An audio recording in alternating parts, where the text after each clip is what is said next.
recording. Okay. So now you gotta say something. You're recording. Say something. Something. Hi. And so the camera, if you want to look and make eye contact, it's this corner. Okay. And then if you do Or this, here, I look at guess. this is cool. Then you can. Everybody say hi. You are now on Zoom. Oh, I love it. This is the 2020 10th grade confirmation retreat. This is pandemic style.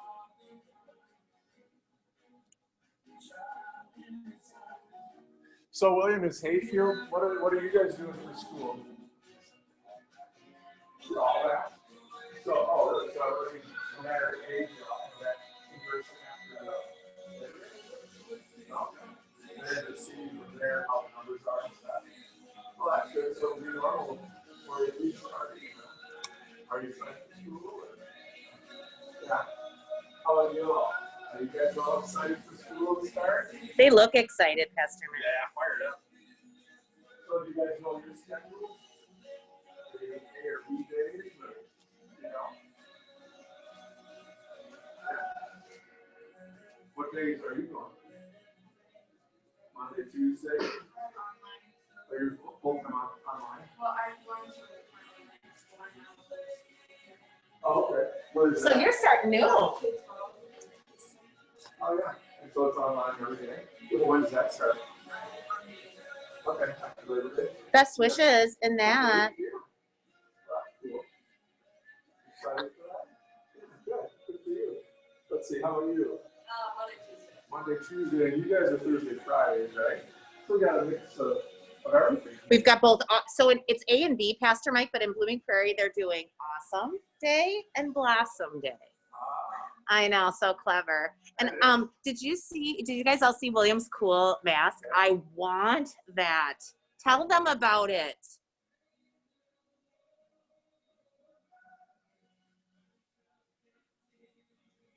Tell them how you got it, because I think we should do this in town.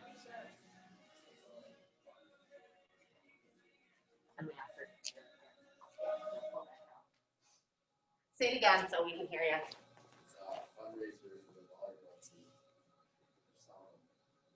Oh, that's a cool. Isn't that very cool? So can I ask how much it costs? Okay. Because don't you think maybe we could think about that? I've seen some black ones with the blossom thing. Linda has them at Sport Stitch. Do you guys have those? I need one. I think my kids have husky ones. I know the seniors, they got it a max. Did they? You guys believe you're starting 10th grade? I remember the 10th grade going, God, I'm like, at the end of this, I'll be half done with high school already. Yep. Because here you're starting in 7th, though. So you guys have been in high school a long time. You know, Tana was started 9th, and just go so fast. All of a sudden, you guys are going to be 47 years old. I know. It happens. Pastor Mike, I'm going to go talk to Danielle and invite her if she wants to get some breakfast. And then I'll have her maybe give a quick buzz to our students to see. Okay. Okay? Yeah. And I really encourage you guys to eat something. Because we got food.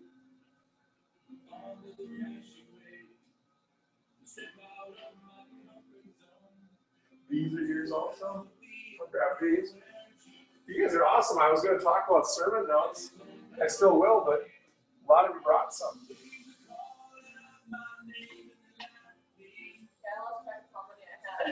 I counted just, that's what I thought. People, it's been so long, people would forget.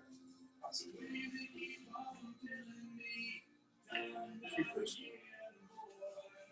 So in your packet, you should see a sticky note on the left-hand side.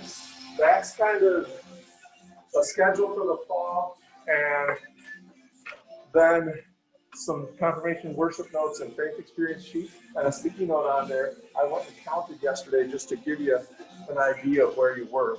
And so for 9th, 10th grade, what we want is 20 if you can. With the pandemic, we are going to be a little more gracious. We're already talking sermon notes since they were all bringing up. And we've got them online.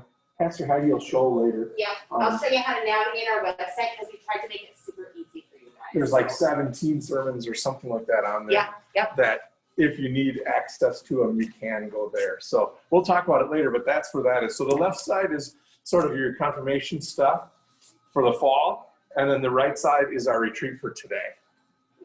So that's how the day will go. Did Danielle make copies, Pastor Heidi, of those green sheets? Yep, and I'm gonna hand them out one at a time, Okay, so we perfect. won't worry about messing with it yet. Perfect. Yeah. Well, You what wanna do you get think? started? Should I turn off the music? I thought you think? Yeah, if you're ready to get going, we'll watch her on. Yeah. If you guys see her holler, okay?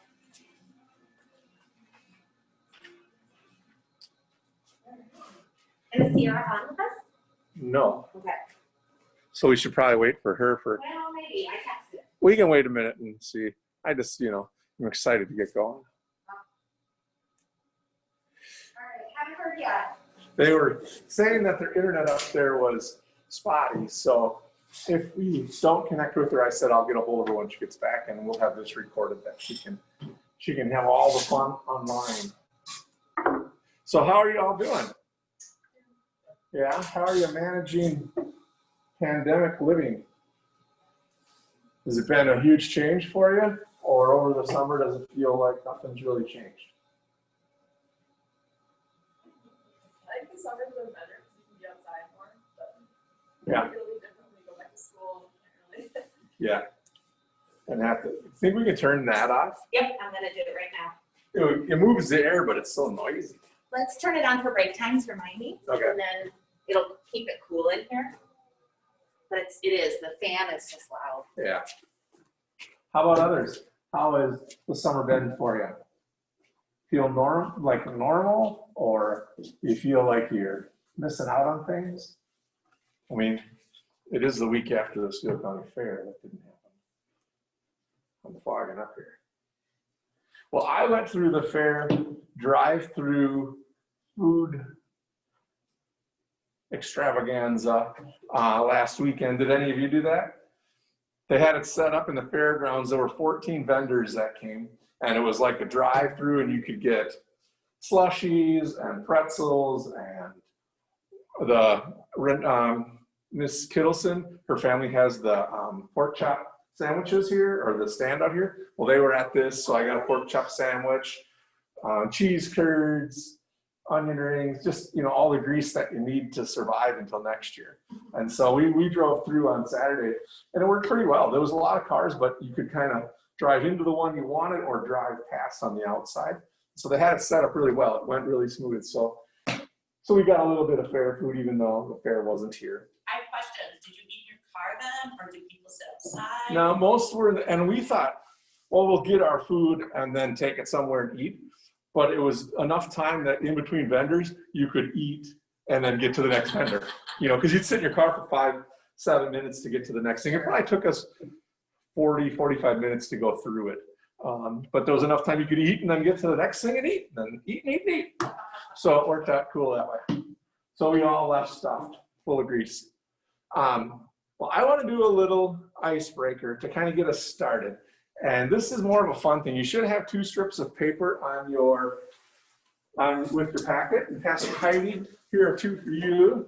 And if you have a pencil, that will help you. And if you don't, come get one. Yep. So this is a game that my nephew taught me that he plays in college with his friends. And the interesting thing about this game is there's no winners and there's no losers. And so when the first time I played it, I thought, what's the point?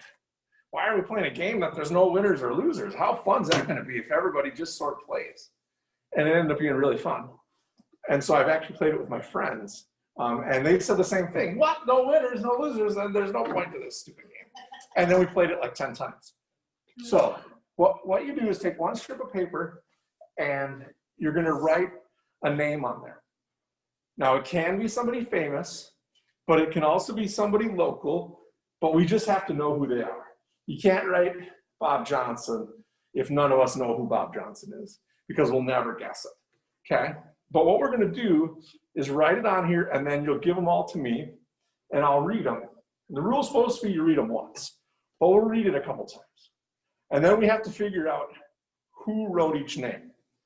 And once, so Madison, Maddie, if you figured out that Joey wrote it and you said that, now you are on a team and the two of you can work to try and figure out who wrote the others. But you get one guess. And if you get it right, you get another guess. If you're wrong, then it goes on to the next person. My glasses are driving me crazy. So do you guys get it? All right. So you have a minute or two. So the first piece of paper is a name. And the second one is if we want to play it again. Oh, gotcha. So you just need one strip of paper to start with. And just write a name that we would all know, famous or not, but just somebody we know. You could write Pastor Heidi. You could write your own name.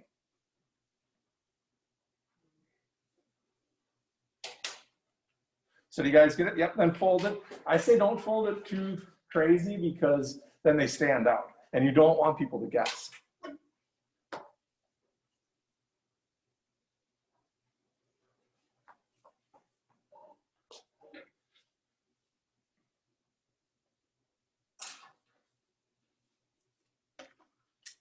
And then I'll collect them. Once you got them folded, I'll take them. If you put a piece of tissue Yeah, underneath here, your glasses won't fall on my nose. up. I might have to do that. That's good, yeah. But I'll mix them up so I can try and hide them. That's an awesome tip, Joe. I didn't know. Yeah, thank you. Because I'm a new glasses person. I've only had them a few months. And I'm really new to wearing a face mask. All right. So, you know what I just realized? I made coffee and I haven't even had a drink of it yet. Uh-oh. Yeah, I'm probably gonna crash in I was about gonna say, you'll see him crumple to the ground shortly. right, 10 minutes and then it'll be all over. Okay, so I'm gonna read them, and the rule really is supposed to be you read it once, and then you're supposed to remember the whole list. But we'll do it. Gosh. But we'll do it twice, so you gotta pay attention. Okay, so this one says Prince, the musician. I like that you specified. Donald Trump.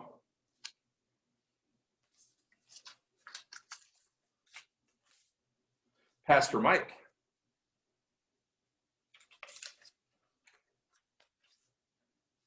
Heidi Judy.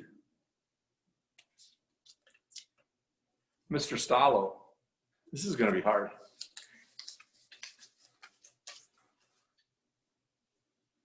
Devin Booker.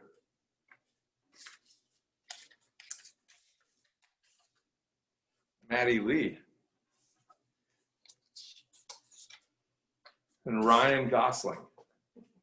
So that's our list. You guys have it memorized? Because you got to guess a name. So I'm going to mix them up again, and we'll read them in a different order, and then we'll see how we can do. Okay. So here's our list again.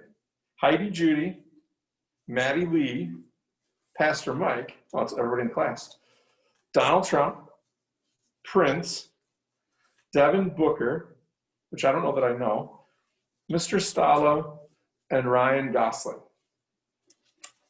So who would like to start? We're going to go around the room, so we'll just take turns guessing.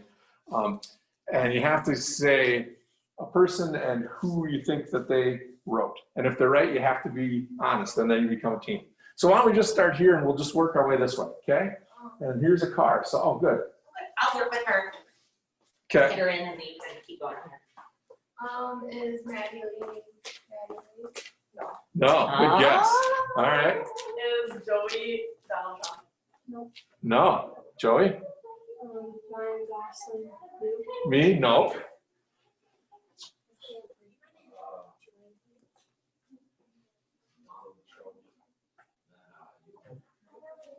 Okay.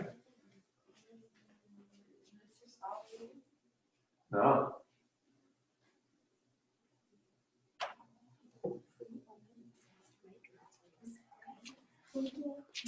Madison. Oh, or maybe Madison. Thurman? Prince? No. Good guess. Good morning, welcome. No. Here's a table for you. Paper. So should we catch? All right, have we had, I missed some of it. Have we had any matches yet? Any teams? No matches yet. Okay. No. So we're playing a game, Anka. You should have 2 strips of paper. And what we're doing is did Pastor Heidi tell you? No, I didn't tell her that part yet. So what we're doing is on a piece of paper, you have to write down a person's name. It could be famous, it could be local, but just somebody that we would all know. And then we turned them all in. I'll reread the list for you. And then we have to try and guess and see who wrote the name. And if you're right, then you become a team. And we're trying to figure out who everybody wrote.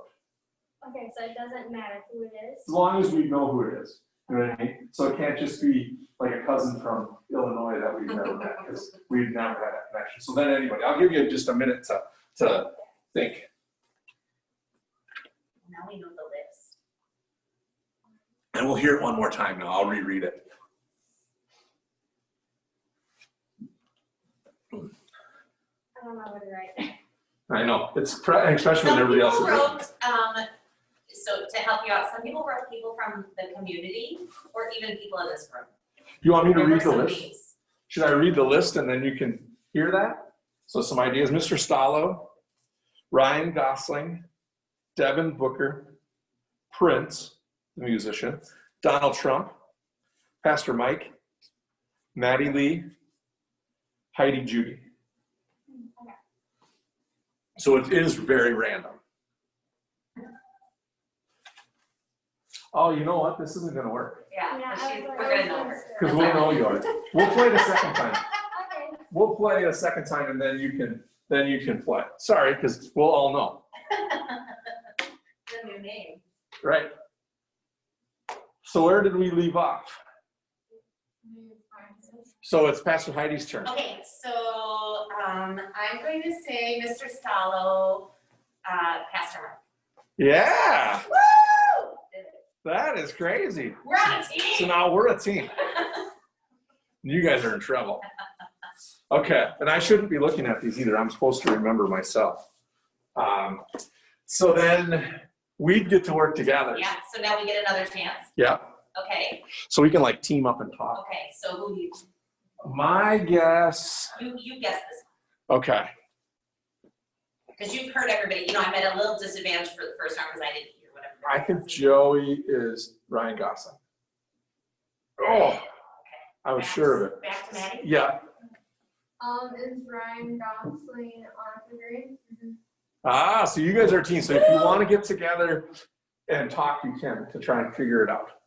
So you don't have to, we'd always move a little bit. So you can go over there. if you Okay, want. so I'm gonna go stand by you. Yeah. Then it will help us. Then we can. Okay. Then we can talk. All right. Try and keep socially distanced. So then you can guess, you guys can guess again.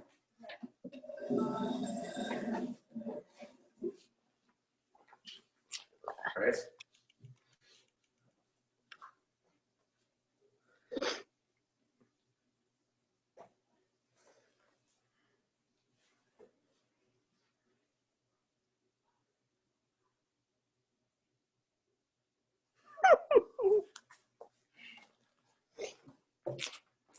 What's hard is you get down to like 2 names left and you can't remember them. You only remember one. What's the other one?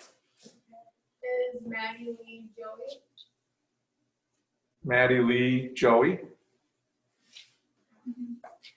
Oh, so you, Yeah, you're a team now. Good job. so you're on the team too. So you can go over and you guys can keep going because you got it right.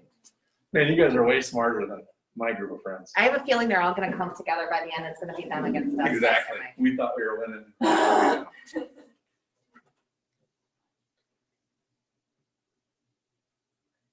What happens if they guess who Pastor Heidi wrote down? Hey, good point. What happens? Then I think we merge into one team. It's like amoeba. They Exactly. absorb. Yeah.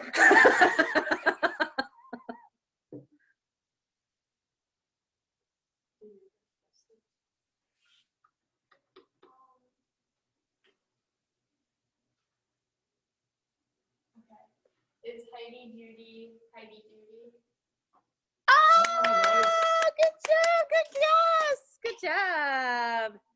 The team is growing, Pastor Mike. So who's left? All right, they get another guess though. Yeah.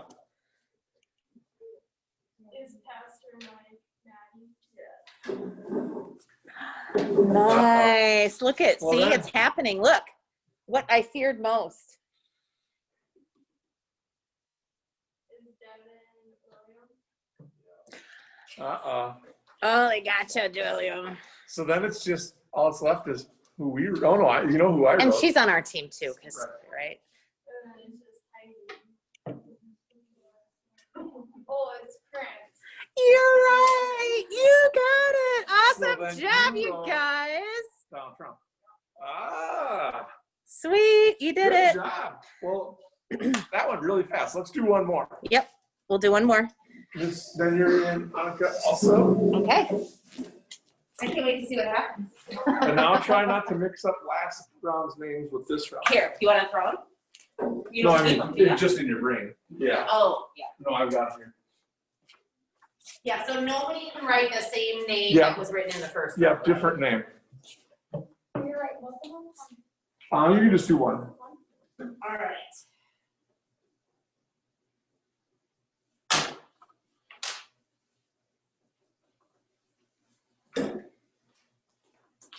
You done?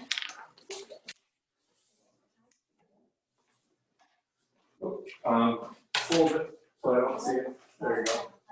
Oh, that's good. There we go. And we got our silver pin. All right.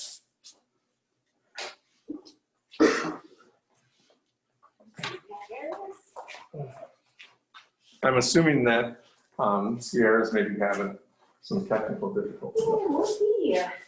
She said she has one bar up there, so. Oh, yeah, might not be enough.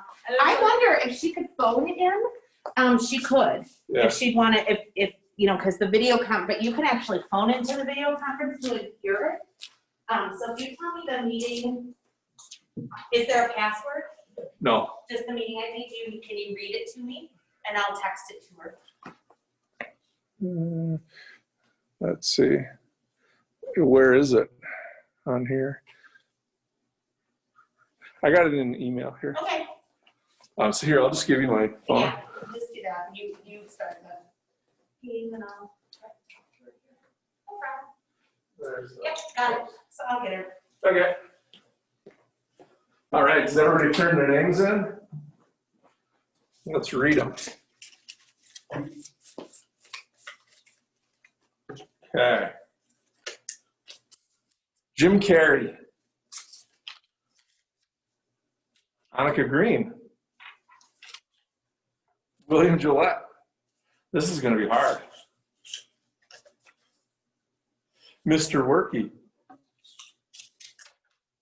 Pastor Heidi. Annika Sunday. Jesus. I like it. Sierra Larson. And Madeline. All right. Should we read them one more time? I'll mix them up. Your You said phone it. went to sleep on me. And it won't let me, it doesn't know it's me, so. Oh. Okay, thanks. I'll do it really quick. I think I have 1 minute. Go. Just keep touching the screen and then Okay, it'll. that's what I'll do. Okay. All right, so we're gonna read them one more time. I'm gonna mix them up. Okay. So Madeline, Sierra Larson, Annika Green, Annika Sunday, Pastor Heidi, Mr. Worky, William Gillette, Jesus, and Jim Carrey. I think Jim Carrey played Jesus once, played God. Okay, who'd like to start this You time? played Bruce Almighty. Bruce, yeah, that's right. How about we start over here? Would you like to guess, Annika? So you're gonna guess who you think said something. Okay. Do I say who said it and then? Yeah, just say their name and what you think they said. George, you said Mr. Worky? No, okay. So then Heidi?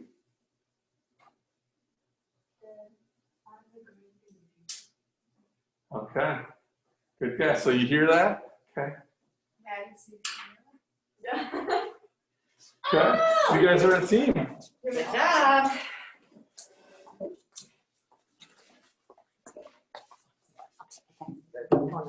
Okay. All right.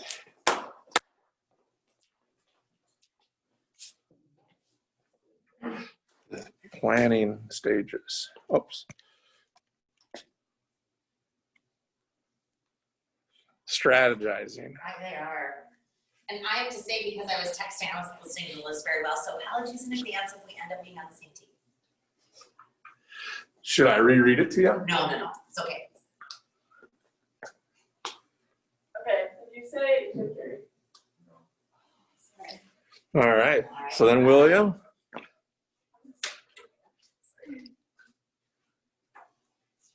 Did you say Jim Carrey? All right. Joey. Did you say Hanukkah Sunday? On Sunday. So they are a team. I think I should have been a cameraman. You're pretty good at it. Is Jim Carrey you? Me? Yeah. Yeah. Good job, you guys. I can get another guess. All right.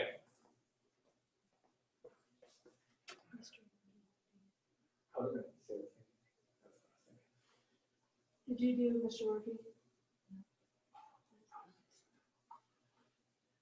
All right. Your All turn. right, my guess is, did Annika say this is Mr. Murphy?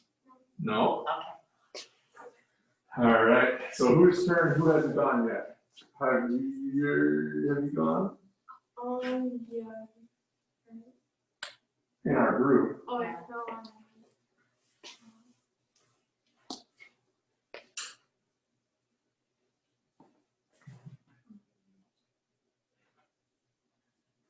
No, did Annika Green do Mr. Murphy? Yeah. Oh, here So she then- is, our bird. Yeah. Oh, nice.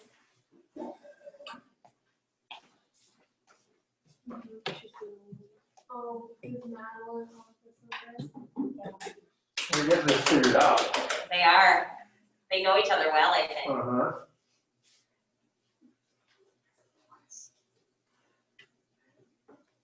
Now it's gonna be hard to remember the things that were guessed, right? Now Right. it gets difficult because of the list. Right.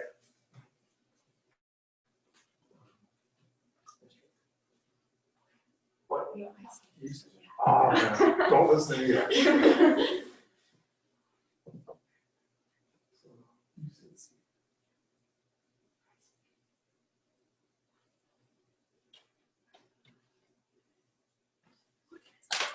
you William? So what's?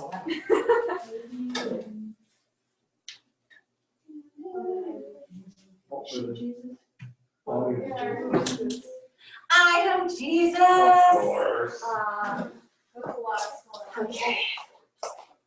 So there's two. There's Jim Carrey. And we guessed all these, right? Mhm. Jim Carrey, Sarah Larson. Tell me everything else we guessed. Jesus. Mr. Murphy. Madam. Sunday. We have a lot of names in here. Yeah. Annika Green is Heidi. Oh, yeah. Annika Green? Okay. Huh? Yeah. I don't know. Oh, On Sunday? No, that was already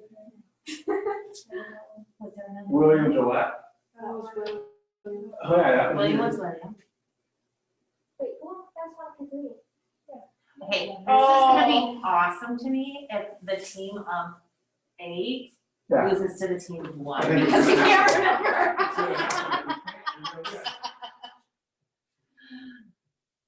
I don't know.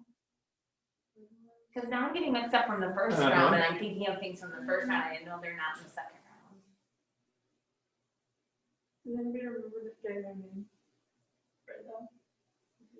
Oh, it was me. Pastor Heidi. Oh, yeah. Pastor Heidi. It was me. Yeah. Good job. job. You got it, Heidi. All right. Yeah, as soon as you said that, I was like, oh, yeah. Did anybody remember? Oh, no, I did not. Well, awesome. Thank you guys for That's okay, humoring we're me not guessing, right? and playing the game. Made my brain think.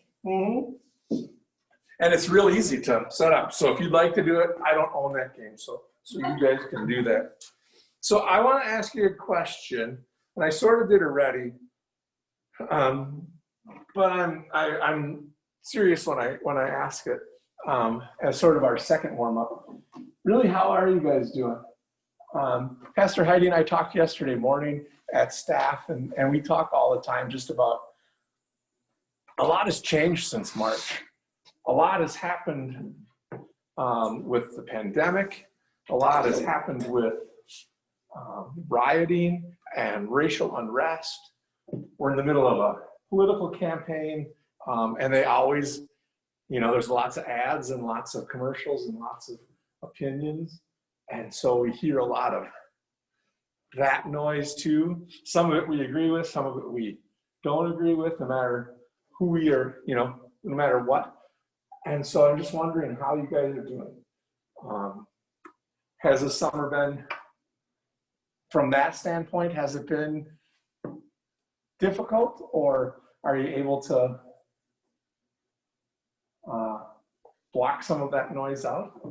I'm curious. Has any of that stuff affected any of you, or what do you think?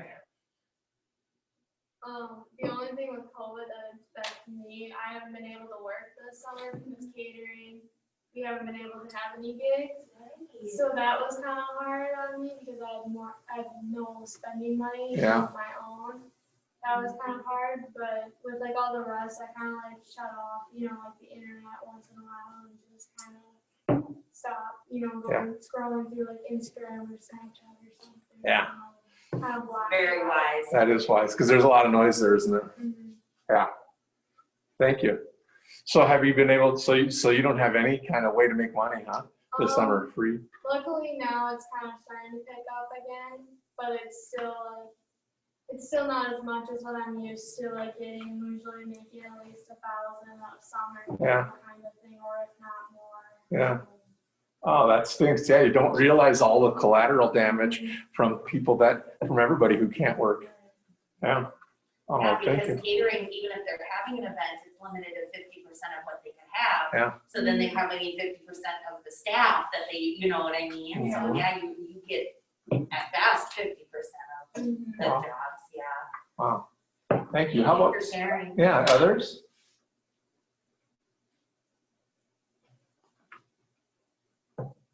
My summer's been really different, Pastor Mike. How has yours been? Different in the fact that we're just been home a lot. And it's great. I love my kids and my family, my wife, of course. But it's fun to see other people and to hang out with, groups of people and go to the 4th of July parade and be in crowds. And this summer feels like I haven't had any of that. These guys are nodding their head as you're talking. Is that how it's felt for you? Have you spent a lot of time at home? Have you missed some of those like mile markers of summer and spring? I mean, we didn't have sports. I feel like it's been 1,000 years. Really, I can hardly remember to March, like when I think about all of that. I know. Think back We're to just surviving, confirmation class. We saw you in May, when kind of the end of the year on Zoom, but otherwise it was March since the last time we all gathered together. Any other experiences from the summer? And then I want to ask a kind of a follow-up. I don't know, it's been weird because like we do like the SACs, like the workout program, and you have to run with masks on. And, Yeah. I don't know, it's just different. Yeah. Are you getting used to the mask? Yeah, I'm getting used to them. Okay. Well, that's good, because Yeah. it is a huge change to have this on all day. For school, you will too. So then the follow-up question is, what cool, fun thing, if any, did you do this summer? Did you do anything exciting or go anywhere or clean your house a lot? Where'd you go, Annika? You're nodding. Oh, I'm always going to the gym with my sister and my boyfriend. Ah, is that in town? No, it's another time. Oh yeah. Oh, that's good. So you've been working out? Like, where do you go? Snap Fitness. Oh yeah, good for you. Oh, that's nice. So do you have like a routine you do, or? Not really. We just like go like maybe 5 times a week. Wow, I admire that discipline. me too. I've gone like 5 times in my life. Well, that's awesome. How about other people? What have you done this summer for fun? We've gone up north a bunch now, especially because my grandpa had a hip surgery, so now we have to go up there more and like mow lawn for them and stuff, Sure. and like look at houses that they're thinking about buying. Oh, yeah. But that's been like something new. We usually go up like twice, like over the summer, Yeah. but now we go almost every weekend. Sure. Way to get out to help him, but then also you're getting out of town. Right. So do they have a farm up there or a They have cabin? 2 cabins up there, but they're wanting to sell both of them so then they can get a cabin on the lake. Oh, sure. Okay. Well, that's good. Then you're getting away and you're seeing your Right. grandparents. Well, that's good. Yeah, that's us too. We've been up at our cabin a lot.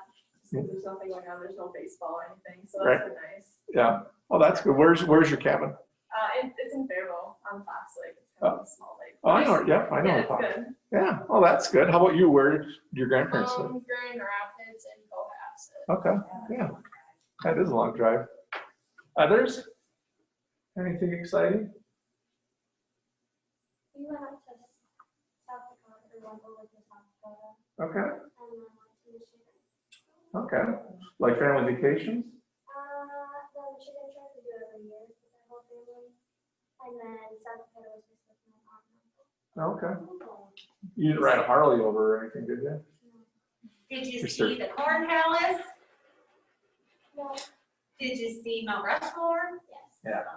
We only went out for a weekend. Okay. It's a long drive too to see it all, it's a big state. Okay. Well, that's good. Anything else? William, can you tell us what you did this morning? I went to cross country practice. Okay. And when did So we've that? been up for a while, you Right. guys. He already ran the time stuff. How long has cross country been going? Like 2 weeks now. Okay. So just getting started. So do you have a race that you specialize in? It's only one thing. Okay. Long distance? Yeah, How long cross was country's it? what, between 2 and 3 mile course or For varsity is like 3.5. 3.5? Oh, yeah. So how, right. Have you always been cross country or did you just start this year? I've been since Since 8th grade? Okay. So how long does it take you to run a 3.5 mile course? like on a good day, like 19 or 20 minutes. Isn't Oh, that yeah. amazing? Yeah. Practice? Wow. So that's like 6-minute mile, 6 and something. Wow, And that's, that's on uneven, that's not track. Yeah. I always admire cross country for that reason because, you're running, like this morning, I'm sure it was wet and muddy, right? I mean, you're running in conditions Yeah. not like our stringy track here, so. that's awesome. Quite a sport. Yeah. And then you have the stamina to come here for confirmations. Man, I'd be just inhaling water. Well, anything else anyone would like to share? Because I'm excited that you guys are here. It's been a long time. I'm excited to talk about this fall and what confirmation is going to look like for you guys. You will be confirmed October 25th. It's going to be a little different. It's going to be at 11 o'clock like it always is, a private ceremony or private event. But it's just going to be a little smaller. We're going to let you we want you to invite family to be here and celebrate with you. But we're going to do some stuff online as far as like confirmation class and the evening of sharing. We'll get into that, but that's going to be online like a Zoom the week before. But I'm really excited for you guys because you've worked hard and worked through this confirmation program, and I've enjoyed my last 2 years or the first 2 years of my career here with you guys. I remember starting, and the first time I was here, I said, well, we'll team up since we're the only guys in the class. So we're still working on that, making sure that we got each other's back. But I really am excited for you guys. And we want to make today and this fall special and meaningful to you as you get ready to be confirmed. Okay? So I have a little devotion. Oh, you know what? It never printed off. Let's just say a prayer, and I'll have the devotion later. Yeah. We can incorporate it into the closing worship. Yeah, that's what I'll do. Okay, so let's pray. Gracious Holy God, we gather this morning in your name. We gather trusting that you are present with us right now and always. And we gather to build our relationship with you and with our classmates and with one another, Lord, as we continue to move towards confirmation. Bless this time today, God, that we can gather again or connect again as we grow in faith. Bless this time that it really, truly be all about you and about relationship. So as we have our morning today, God, just be with us. Amen. So I think Pastor Heidi is going to come up, and we're going to jump right in. I'll get We'll this keep up. moving. Well, I am so glad to spend the morning with you too. You guys have been in my prayers every single day. And I know God has been taking good care of you.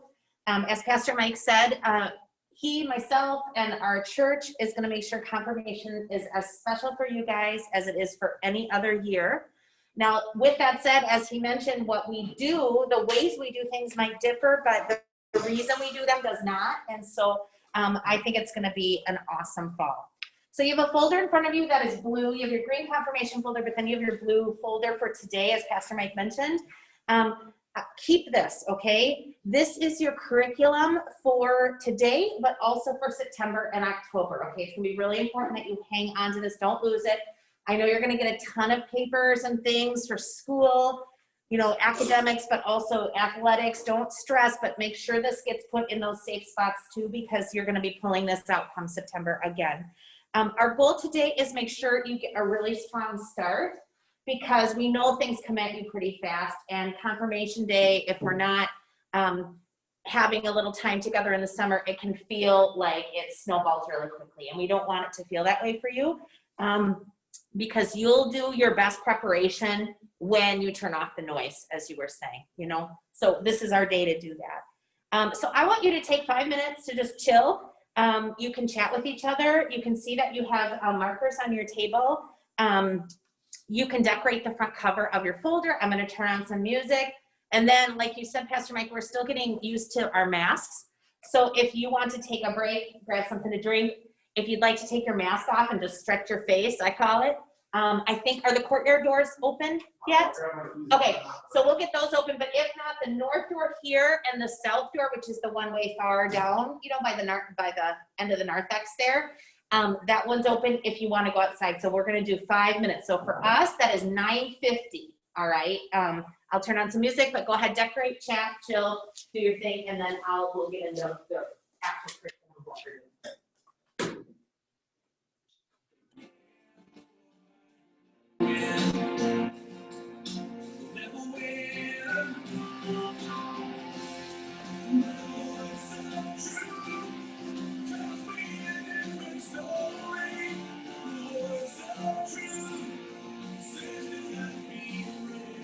I'll open this door if you want to go out. It'll be easy to do.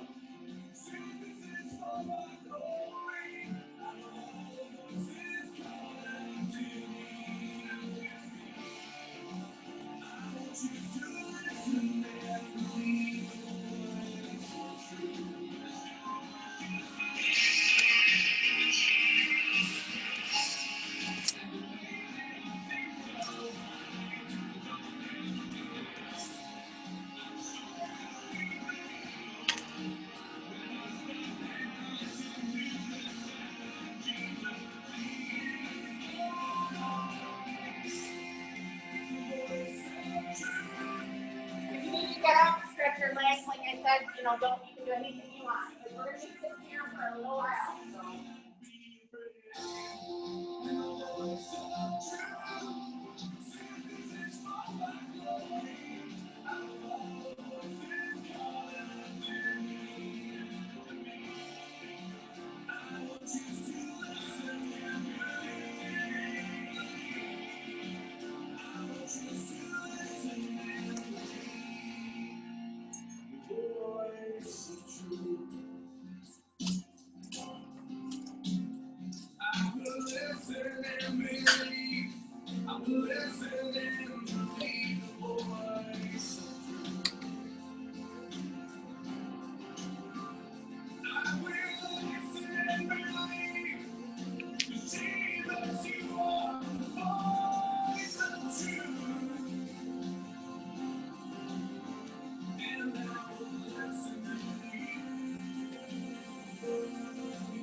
beautiful out if you want to step on them.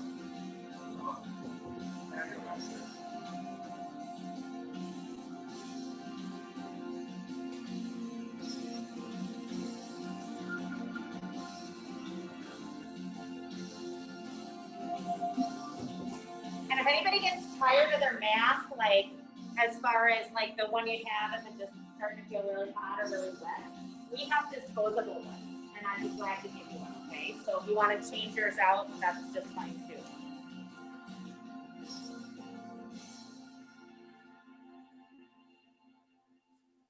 All right, 2 more minutes if you're doing an art project.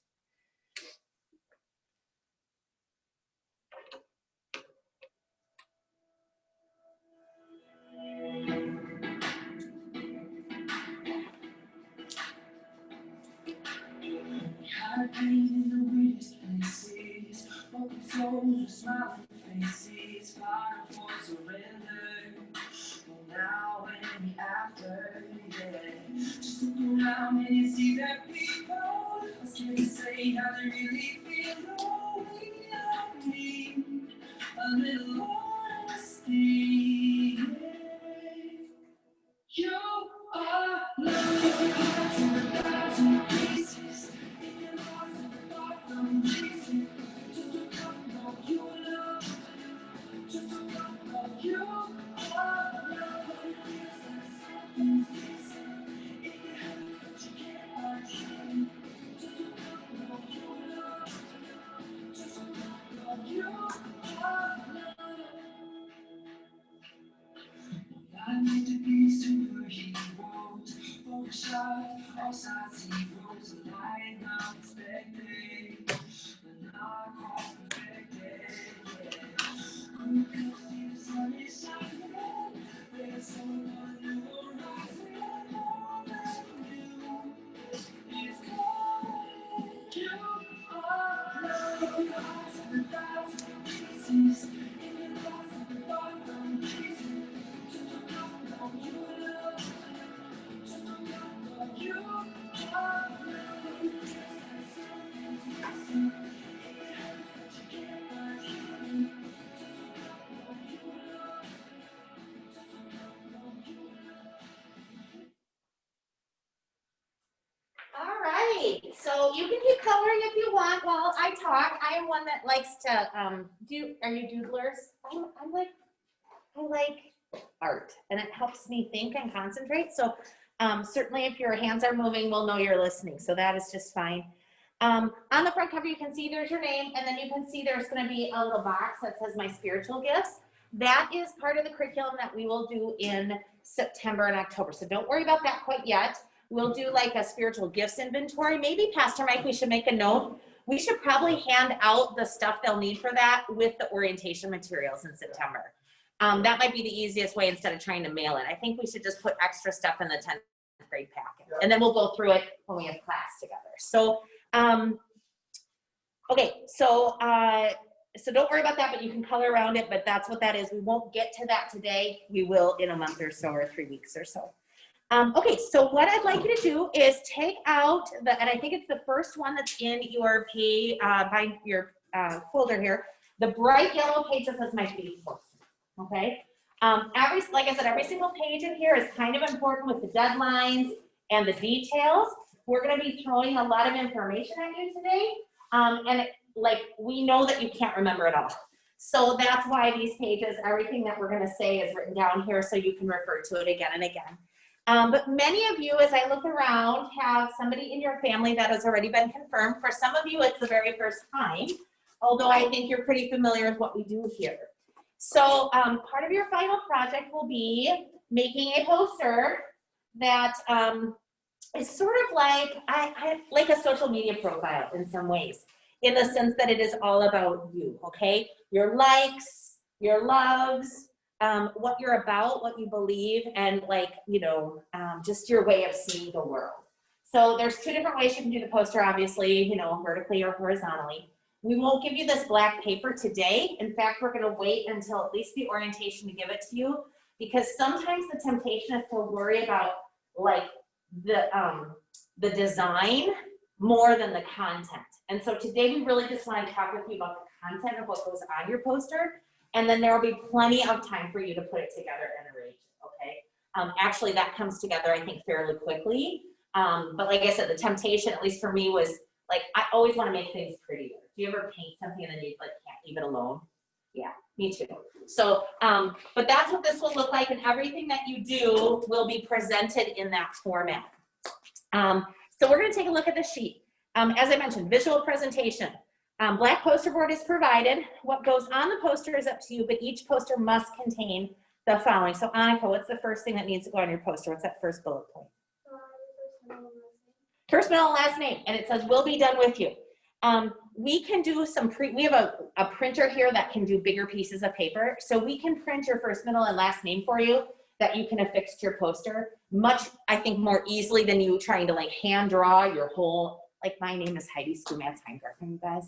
Like that would be a lot. That's like, what, 85,000 letters. So I would totally take that help if my confirmation pastor said, I will print that for you. Others of you, you may want to make it pretty and do it yourself, and that's fine. But if you would prefer your pre-printed name, we will make sure we get that for you. It'll just be real simple, but then you can put it on your poster. And the second thing, Heidi, what's that? Yes, and so you can see if you're not at the retreat, we'll work with you on how to complete this, but that is what we're going to talk about in a little while. And the third thing. Your Bible verse and what it means. Yeah, so you're all going to be picking a Bible verse, and you aren't just going to pick a Bible verse that you like. You're going to pick a Bible verse that means something to you, and you're going to tell us why you picked it. Okay, so there's going to be a brief explanation. Usually it's like 2 to 3 sentences. Okay, so there's like, it's almost like a mini essay. All right, but and again, we'll talk about that particular topic today too. And then William, what's the next thing? The fourth bullet point. 2 photos. All right, and you want to read them? Significant moment in your faith life and a recent picture. Yeah, so a significant moment in your faith life can be determined by you. Sometimes it's things that happen in a worship setting or in church. But I know some people, you know, it's like a significant moment in their faith life was when they were a flower girl in their, you know, aunt's wedding, or, you know, some of you already are doing some like teaching or VBS stuff. Like maybe there's a faith picture like that that you want to put on your poster. And then we'd hope for a recent picture. Now, again, I know this is a little harder these days than it used to be because people don't print photos. So you'll have to think about this, right? You might even have to have something printed. So make sure that you don't surprise your mom with this one the night before the poster's due, all right? Because like that makes mom sad, I know from experience. So be thinking about that. Digital media is awesome that way. You know, you can just, you know, quick look through, scroll, get it done. Or you could even snap, you know, a digital picture of a picture that's printed. Okay, and then the last thing, Joey, would you read this for us? Anything else that helps express your spiritual gifts in a visual way. This is your chance to show others your unique gifts and what is meaningful to you. Awesome. So yeah, so then you get to be fun. So that definitely there's going to be an essay or a statement of personal faith. It's 1 to 2 pages. Definitely there's going to be a Bible verse. Definitely there's going to be a couple pictures of you and your name. But then anything else that goes on your poster is totally up to your creativity. So maybe you want to make your own art. Maybe you have additional pictures you'd like to display. I know we had some students in the past, they had some mementos of trips that they took with their mentor, and they put that on their poster. And even 3D things, you know, if you punch a couple, you know, good punches and use like, what are those, zip ties, right? You could probably affix, it can't be super heavy, you know, but if it's like a bracelet or, you know, something, you don't want valuable stuff, but if it's something that is meaningful to you, that you look at it and you are remembering God as you do so, and you want to tell others about it, you can certainly add that to your poster. So the sky's the limit as far as the creativity goes. So as you can see, the rough drafts you will work on with your mentors and discuss with them in September. The final poster is going to be due October 7th. And the reason it's due at that time is because the following week is MEA. So there is not class the Wednesday, the 14th. And then your evening of sharing is the 18th. And guess what? That's when you're going to be sharing a little bit of your essay, and that's when you're going to be sharing your Bible verse, what it means to you. So, you know, we got to have some stuff done. Like I said, I have no, and I know Pastor Mike too, we have no concerns about, you guys being able to meet these deadlines. We just know it feels really, it's a couple weeks after school starts. So that's why we meet today, so that you can maybe do a little work today together. You can maybe put it down, but maybe later this week when it's quiet or early next week. I have a feeling you can get a lot farther on this with a few dedicated hours of quiet, distraction-free time than you think. So you'll have it all ready to go. So this is your final project, and you will get out of it what you put into it. That is just the truth. It is like a project in the sense that it has a due date, but it's not like a project or an assignment in the sense that it's a piece of art, right? It's a form of expression, and there are no grades. So like I said, you get out of it what you put into it. So that is the Faith poster outline. Do you have any questions? Anyone? Feeling okay about this? Okay. Pastor Mike, do you have any other comments? I have a question about Yep. the posters. Yep. Since a lot of this is on Zoom, what are we gonna do with them? Well, I think the students will have to hand them in. Like physically, we'll have to have a way for them to hand them in. I don't know that we want to do it before mentoring, right? When they're able to share it with their mentor. But then what we're thinking about here at church, and we're kind of basing off the idea that we may or may not be having public worship at that time. And I'm going to say, honestly, I'm guessing probably not. Our church is large. So the idea that, and transmissions continue, of COVID. So even though the death rate in Minnesota is going down, which is awesome. I mean, the rate of transmission, people getting sick, is continuing. So, our leadership team makes that decision, but I have a feeling they're going to continue to be cautious, at least, early into the fall. So our thought was, normally we display them here and the congregation can see them. For you guys though, we talked about just facing them instead of into the building, in the hallway where people are, we talked about facing them out so that people could look at them from the outside and come by and see them that way. Is that what you were thinking, Pastor Mike? I think that, and maybe doing some sort of something on social media. Yes. And that we could have a collage of them or somehow put them there so people can see Exactly. them through Facebook. We did some cool stuff for the seniors this year through a slideshow that people really liked. So, we might be asking, we'll talk about it together as a group, what you guys want to do. But Pastor Mike and I are super committed to celebrating you. So, even if you film yourself, right, saying your Bible verse, right, we can stick that right on there, right? It's going to be easy to do. So we'll figure out a way to make sure that it gets shared somehow. The important thing, though, I do have to say, the important thing is that I think in the doing of it, you learn. And then what's cool is it's kind of one of those projects that's a little bigger than you, in the sense that, like, you might have a mom or dad or your mentor or a grandparent or a special friend that you're going to be working with on it, and they're really going to love seeing that, right? So it's like you're expressing yourself. And Pastor Mike and I love them too. Yeah. So, and we'll share them with the congregation as we can, but we'll make sure it gets really celebrated that way. So yeah, good question. Any other questions about the poster project part? What goes on it? You're pretty clear. All right. You're probably thinking already, what photos do I want to put on there? Okay, so I think we're slightly ahead of schedule, but I don't think that's a bad thing, Pastor Mike. Should we move on to the Bible verse time? Okay. And then I know the timed writing stuff, that'll take a little more time to walk through. So not more than what we have scheduled, but just, I'll probably use my full time. So. Sure. So we're going to talk about Bible verses. And if you want to do some work time, even because we have extra time, I can turn some music on for you. that's what I thought. Once we go through this, I'll maybe give you, there's a list, and there's this orange sheet that you guys saw. First, I want to start with this. This is Matthew chapter 6, verses starting at 25. So this is Jesus talking. He said, so do you guys know, in the beginning of Matthew, Jesus' first kind of public ministry is called the Sermon on the Mount. Jesus starts talking, and there's this large crowd, and in this sermon, he lays out all kinds of things. The Beatitudes that are in there, blessed are the poor, blessed are the meek. And he starts to teach this crowd. And then he says this in 6:25. Therefore I tell you, do not worry about your life, what you will eat or what you will drink, or about your body, or what you will wear. Is not life more than food, and the body more than clothing? Look at the birds of the air.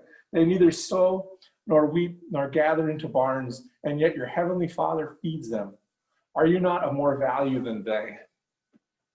And the reason I picked or read that is when I was contemplating going to seminary, so I was 30 at this point, I was really stressed to the max.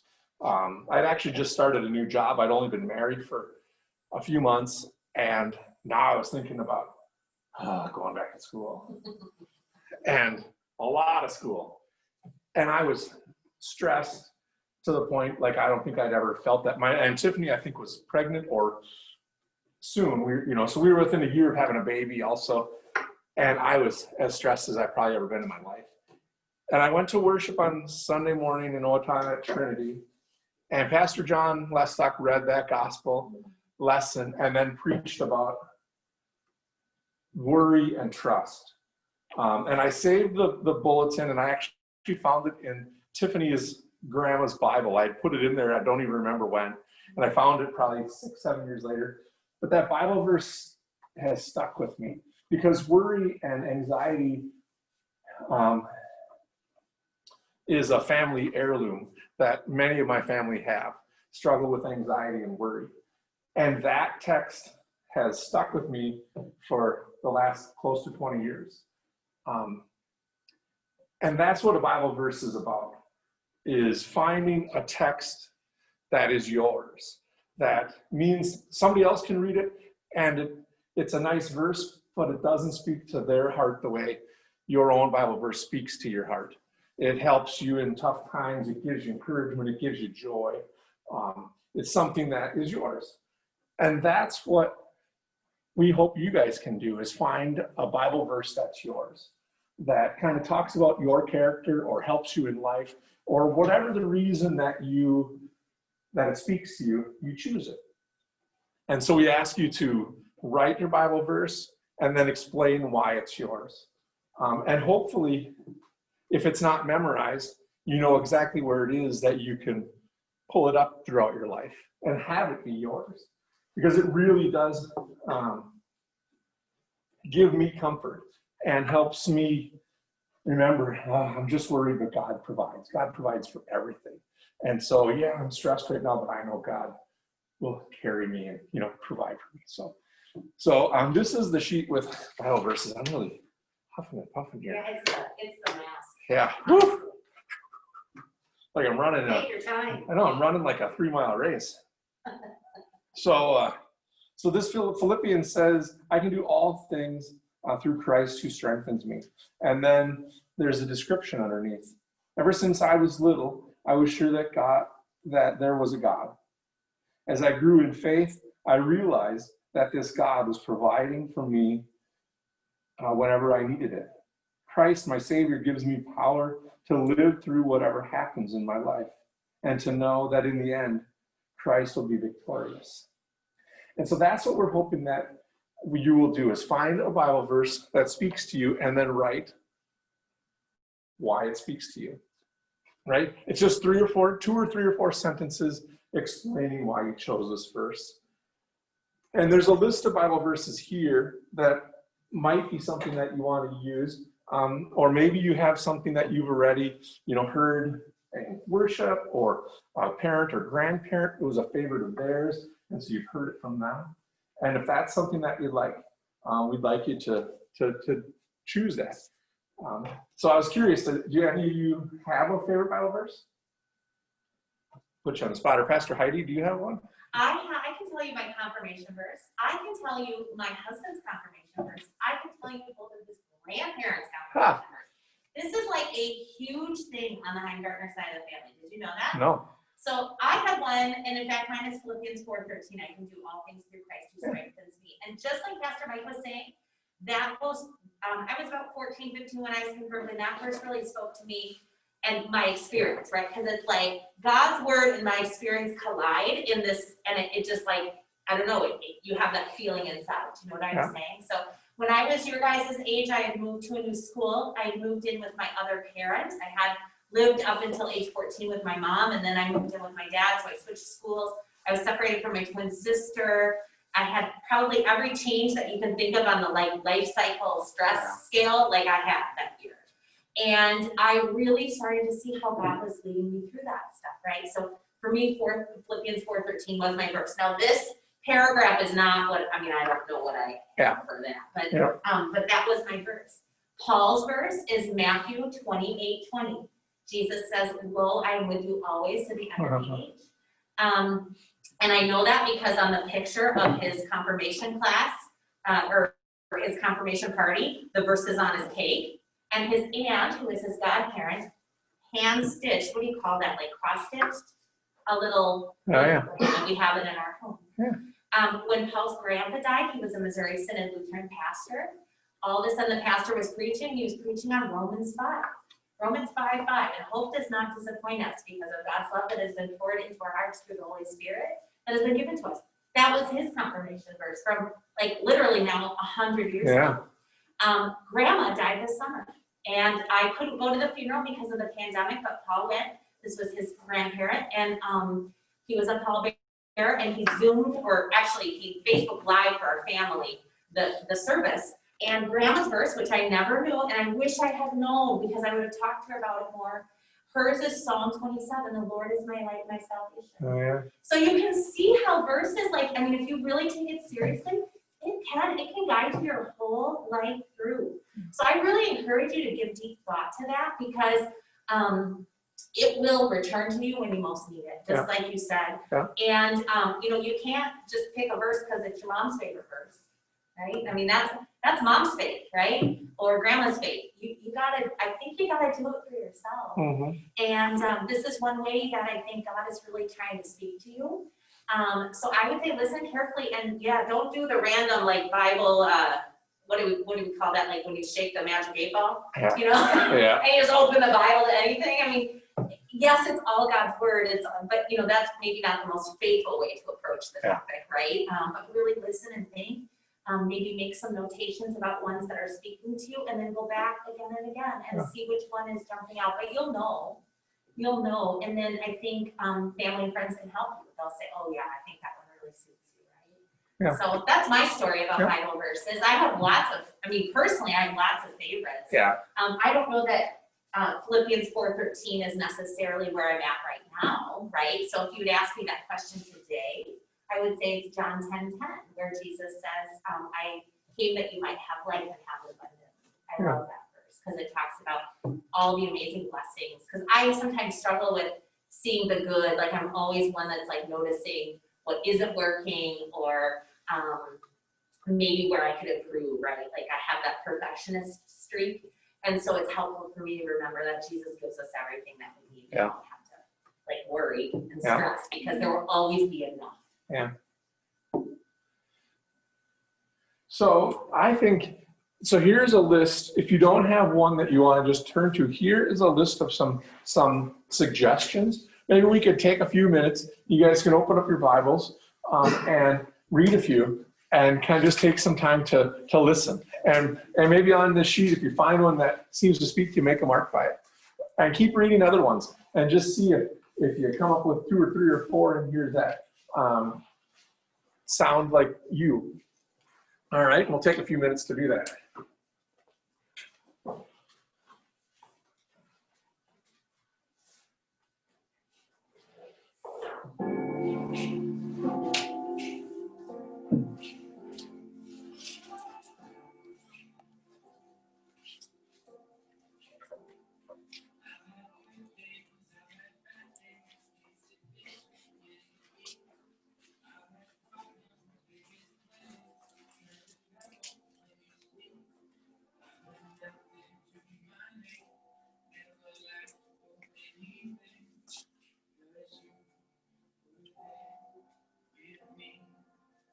You've been my savior, sustainer, and I'm my end.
So Joey, what do I do?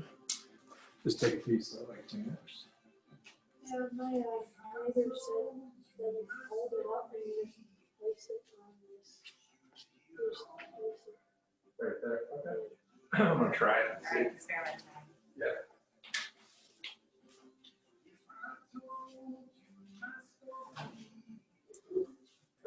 I don't think I have a base built for that. Or I have way too much higher, which, if you ask my grandma, they would think that's a problem.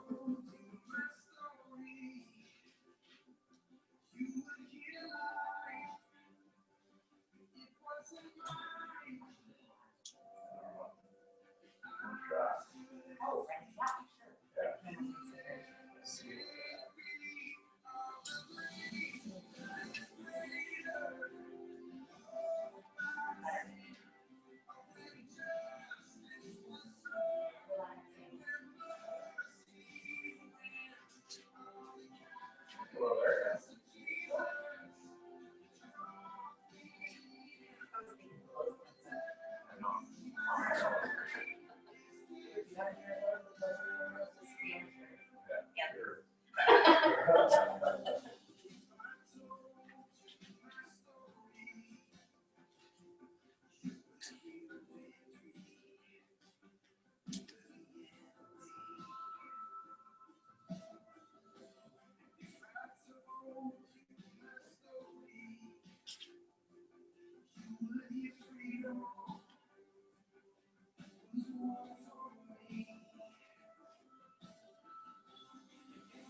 I wrote it all the way across. But I just thought I'd do it. But Walmart.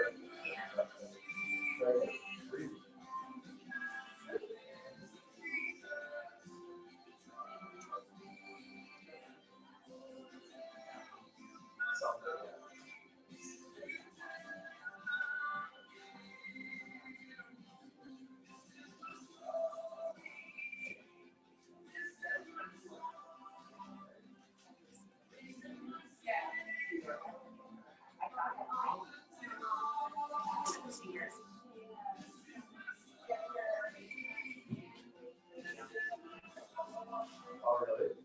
Where did you work? Oh, yeah. Oh, that's great. Where was it? So this year.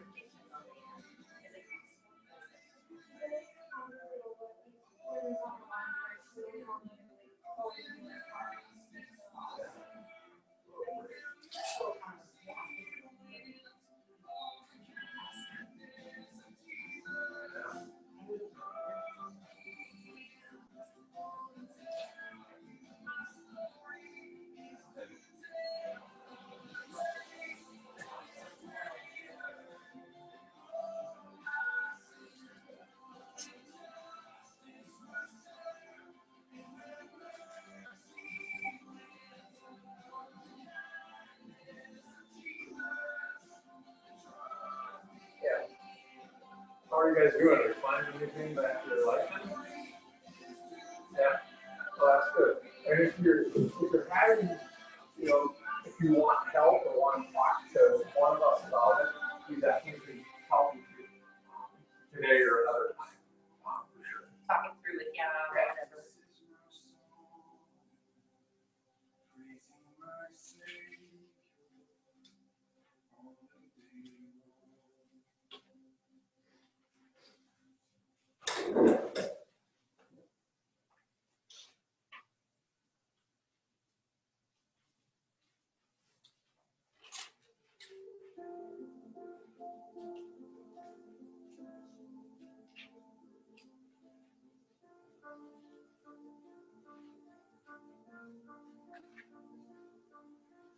I keep fighting voices in my mind that say I'm not enough.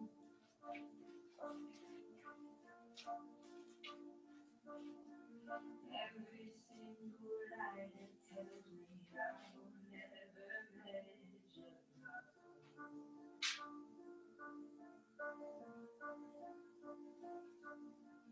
and I'm more than just a song, oh, baby, high and every low.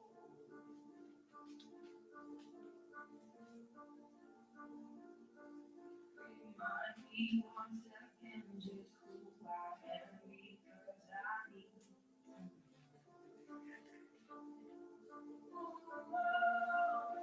You say I love when I can't feel a thing. You say I'm strong when I think I'm weak. You say I'm held when I am falling short. And when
I'm laying at your feet.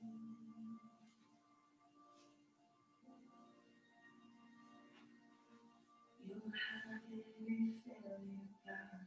You'll have every victory. Ooh, you say I love when I can't believe. You say I'm strong when I think I'm weak.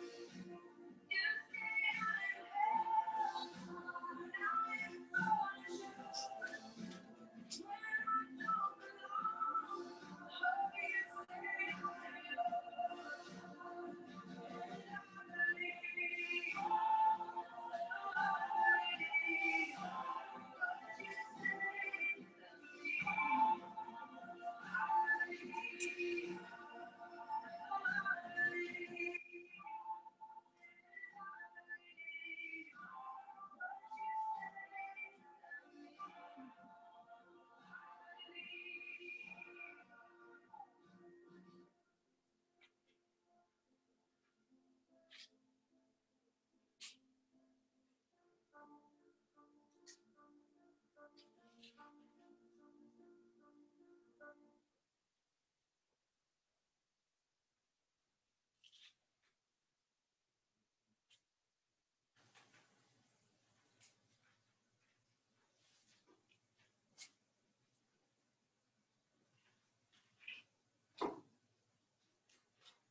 In the eye of the storm, you remain in control. In the middle of a war, you guard my soul. You alone are the anchor when my sails are torn. Your love surrounds me in the eye of the storm. When the solid ground is falling down underneath my feet, between the black skies and my red eyes, I can barely see. When I realize I've been sold out by the faith in my family, I can feel the rain behind me. In the eye of the storm, you remain in control. In the middle of the war, you guard my soul. You alone are the anchor. My sails are torn.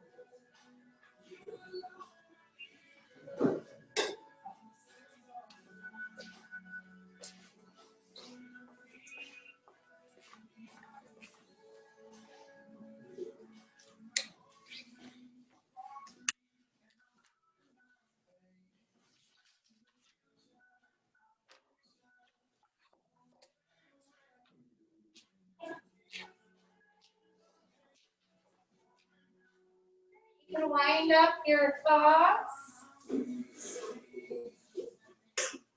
So I'd be curious if anybody would like to share one that jumped out of that. I know that's kind of risky. You don't have to say why, but you could say just what it is if you'd like. Mine is 1 Corinthians, and then it's part of the verse 13, chapter 10. Yeah. God is faithful, and he will not let you be tested beyond your strength, but with testing, he will also provide a way out so that you may be able to endure it. Oh, I love that. That's a great verse, I think. Thank you. Anyone else like to share one that jumped out?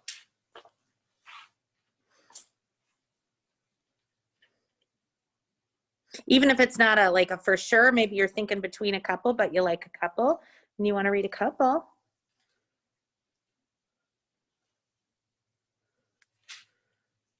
No, still sorting, Yeah. getting ideas. Are we ready to move on? What do you guys think?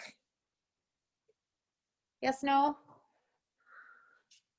Okay, we'll give it a try, and you can always, like I said, revisit as we go here. I'm gonna try to straighten our, I don't quite have this straight, Pastor Mike, so it's a little wonky for whoever's watching. Okay, well, let's get into our next thing. I need everybody to stand up because we've been sitting for over an hour. So stand up. I don't know what kinds of like stretches you do at Snap Fitness, but maybe you have a favorite like way that you stretch.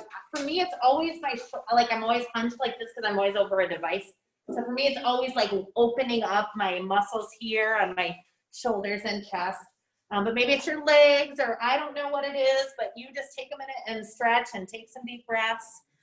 If you want to, there's cold water in, outside here in the like kitchen area. You can grab some orange juice, or like if you're finally hungry and you want something to eat, now is your chance. I'll give you 2 minutes to stretch, walk around, take a break, grab something to eat, and come back. Okay? Go. 2 minutes.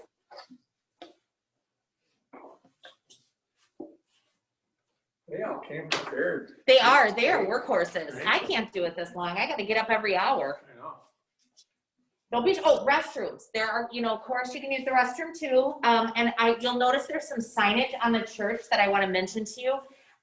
We are doing, even though the restrooms allow for more than one at a time, we're having one at a time. So if you're waiting your turn, just wait in the hallway. That's fine. And then if a door is closed here at church, because we've got to do some sanitizing and things. So if a door is closed, that does mean don't enter. So normally we'd say go anywhere, but today we've got the youth room open, the courtyard's open, of course the restrooms, those doors always stay closed, but those are open to you, okay? All right, you got another minute, so make it count. Oh, well, it can be a minute and a half. So have you guys enjoyed the 90-degree weather the last few days? No? Looks like you guys are all shocked. When I like it just because then I remember it's still summer. Is that what it is? Just like the dog days kind of a thing, yeah. There's always some humidity at the end of the summer, just to remind us, we get that like drought in the middle of August. It kind of, I think it triggers the corn to start maturing, and then it gets hot again, then it gets dry again.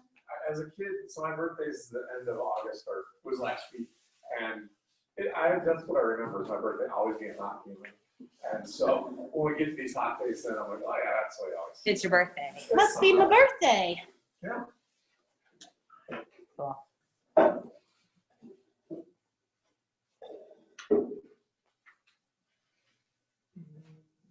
So Pastor Mike, we were talking about fun things we did this summer. You didn't answer the question. Was there anything extra fun that you guys did? We went to a few different state parks and did some hiking and stuff. We went over to Mankato to Minneopa, and that was super fun. And we did some, early on, we went and did what's it called? Geocaching. Geocaching. Have you guys And they're done little, do you know it? what that is?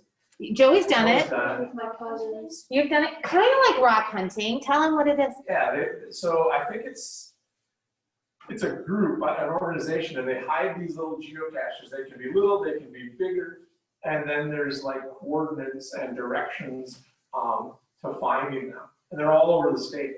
And so we went down to southeastern Minnesota and went to a few different places and hiked looking for them, and spent a whole day doing it. And it was awesome. Then you find them and you see that this has been sitting there for 7 years. There's a piece of paper in there, and people have written their names and dates. And it's been there for 7 years and people found it. So it's kind of cool just to see that. And so we did a whole day doing that one day. I think that was like April. But otherwise, nothing outrageously, super awesome. We didn't like go to Jamaica or anything. Especially not this time of year. I'm trying to think what we did. We did some of that kind of stuff too, like state parks. The kids like to camp, and Paul, they're really into that, like nature stuff. And I gotta say, me not so much, but we did some of that hiking and stuff too. And then we stayed a couple nights in a cabin at Duluth, and then we drove up kind of the North Shore. And again, I didn't do this. I'm not this adventurous, but have you guys ever been to Lutsen? The big ski hill?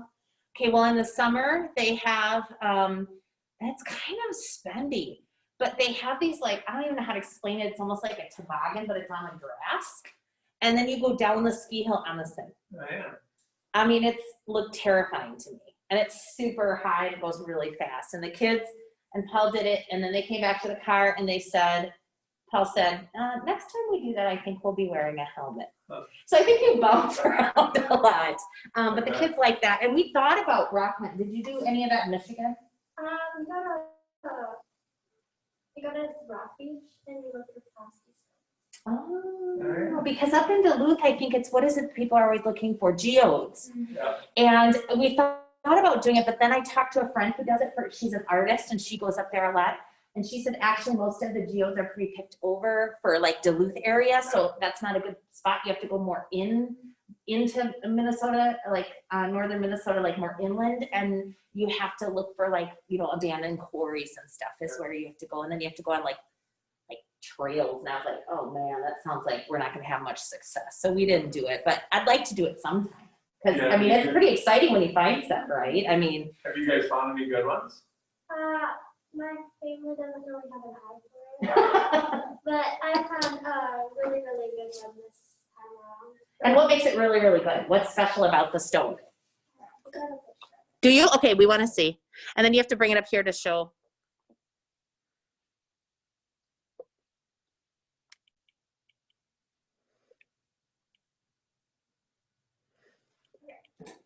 So it kind of has like a honeycomb look to it. Oh, This is the. here, we'll show it here and then you show it what? Oh my gosh. I don't know. Here. Here. It's going to be here. Kind of looks like that. Oh my gosh. Oh my gosh. They normally aren't that, like, I don't know. They're not common. No, it's harder to see because when they're wet, they look like this, but when they're dry, they look like a regular stone. Oh. So It's like camouflaged when it's dry. a little bit. Okay, show everybody so they can see. How big is it? Which is probably a pretty good size for this particular thing, right? Yeah. And you find them right on the shore then? Or where do you, like, where's the best spot? I normally walk on the where the waves crash. Oh, so yep. that's nearby. So that makes it a fun walk too when you do it. I've never seen a stone that looks like that before, Pastor Mike. Oh, Yeah. and this was in Michigan, you found it? So what makes that pattern? Do you know? It's a fossil. So it is like something grew and died and then was imprinted in that stone. Oh my gosh. It's amazing. We hunted fossils at Whitewater State Park. Have you guys ever been there? If you drive down 90, you'll see the exit for Whitewater and you'll see there's a lot of sandstone there, limestone, sandstone. And you can still to this day take a tour there and you can hunt fossils. And we did that. They take you out on a county road. Which one's the good one? Have you guys ever done this? It's kind of a fun thing. They do it like there's a couple tours like Saturday morning, and there were actually quite a few people. We did that about a year ago. So if you like hunting, I mean, that's not too far away. And we did find, definitely, I mean, there's fossils all over. So God made an amazing world. Right. All right, so are you guys ready to get started for our next thing? All right. So now we're gonna be looking at a sheet that I'm actually gonna hand out to you. It's not in your folders, but I'll get one for each of you. We're gonna talk about the statement of personal faith in depth, and we're gonna do it quite, not a lot of work, but we're kind of building here. So like, you know, we started slow, just kind of talking about the poster, the Bible verse we were reading and kind of doing some thinking, but now we're gonna do some writing. And so, so it's kind of important that we, I want you to have a break and I want you to be ready to go, because at least for me, when I was, and even honestly, Pastor Mike, still to this day, I would say writing takes a ton of concentration. You know what I mean? Like it's a fatiguing thing. So we're going to build up to it. And I want to teach you something that will kind of help. I think it's a trick that will help you your whole life through. So with that said, take a look at the green sheet. That's a statement of personal faith, okay? Like I said, this is the one that sometimes feels stressful for our students because it is writing. But here is the deal. And I want you to remember this faith essay you're writing is probably going to be like 6 to 8 paragraphs, okay? And I know you've written things for school that are at least that long, probably longer, right, by this point. Are you into like 3 to 5 page papers now? No, not yet, 1 to 2? Like is average, okay, so you've at least done this already a few times. So, but here's the deal. It's not like research, you know, there's no like synthesizing of information you need to do for this essay so much as it is personal writing, which again, sometimes feels a little out of the box when you haven't done a lot of it. So we're just gonna read these 5 statements just to get them in our mind. And I think we ended with Joey. So Maddie, would you read statement number 1 here? I believe God created me too. All right, and would you do two, Madison? I believe that Jesus does the following things for me. All right, Name and explain at least 3. thank you. And Pastor Mike, will you take number 3? I see God at work in the world around me in these ways. All right, and 4 will come back up front here. If I got to ask Jesus one question and I knew I'd get an answer, I'd ask. All right, thank you. And Heidi, would you take the last one? Dot, dot, dot. So you can see there's a lot of dot, dot, dot or ellipses here. There's also a few other things that these statements have in common. So as you look over these 5 statements, what are you seeing? What do they have in common? What is this about? Your beliefs or your thoughts or. Yes. And do you notice they kind of start with the same word, most of them, or pretty close to the beginning of the sentence. What do they start with? I. Okay, I, me, and my. Those are, this is a little grammar for you, first person pronouns, right? This is a clue for you. Confirmation is about what you believe. Okay, you yourself believe. And I feel like we really need some practice on working on that because you guys have been working, learning, serving, growing at church pretty much your whole life.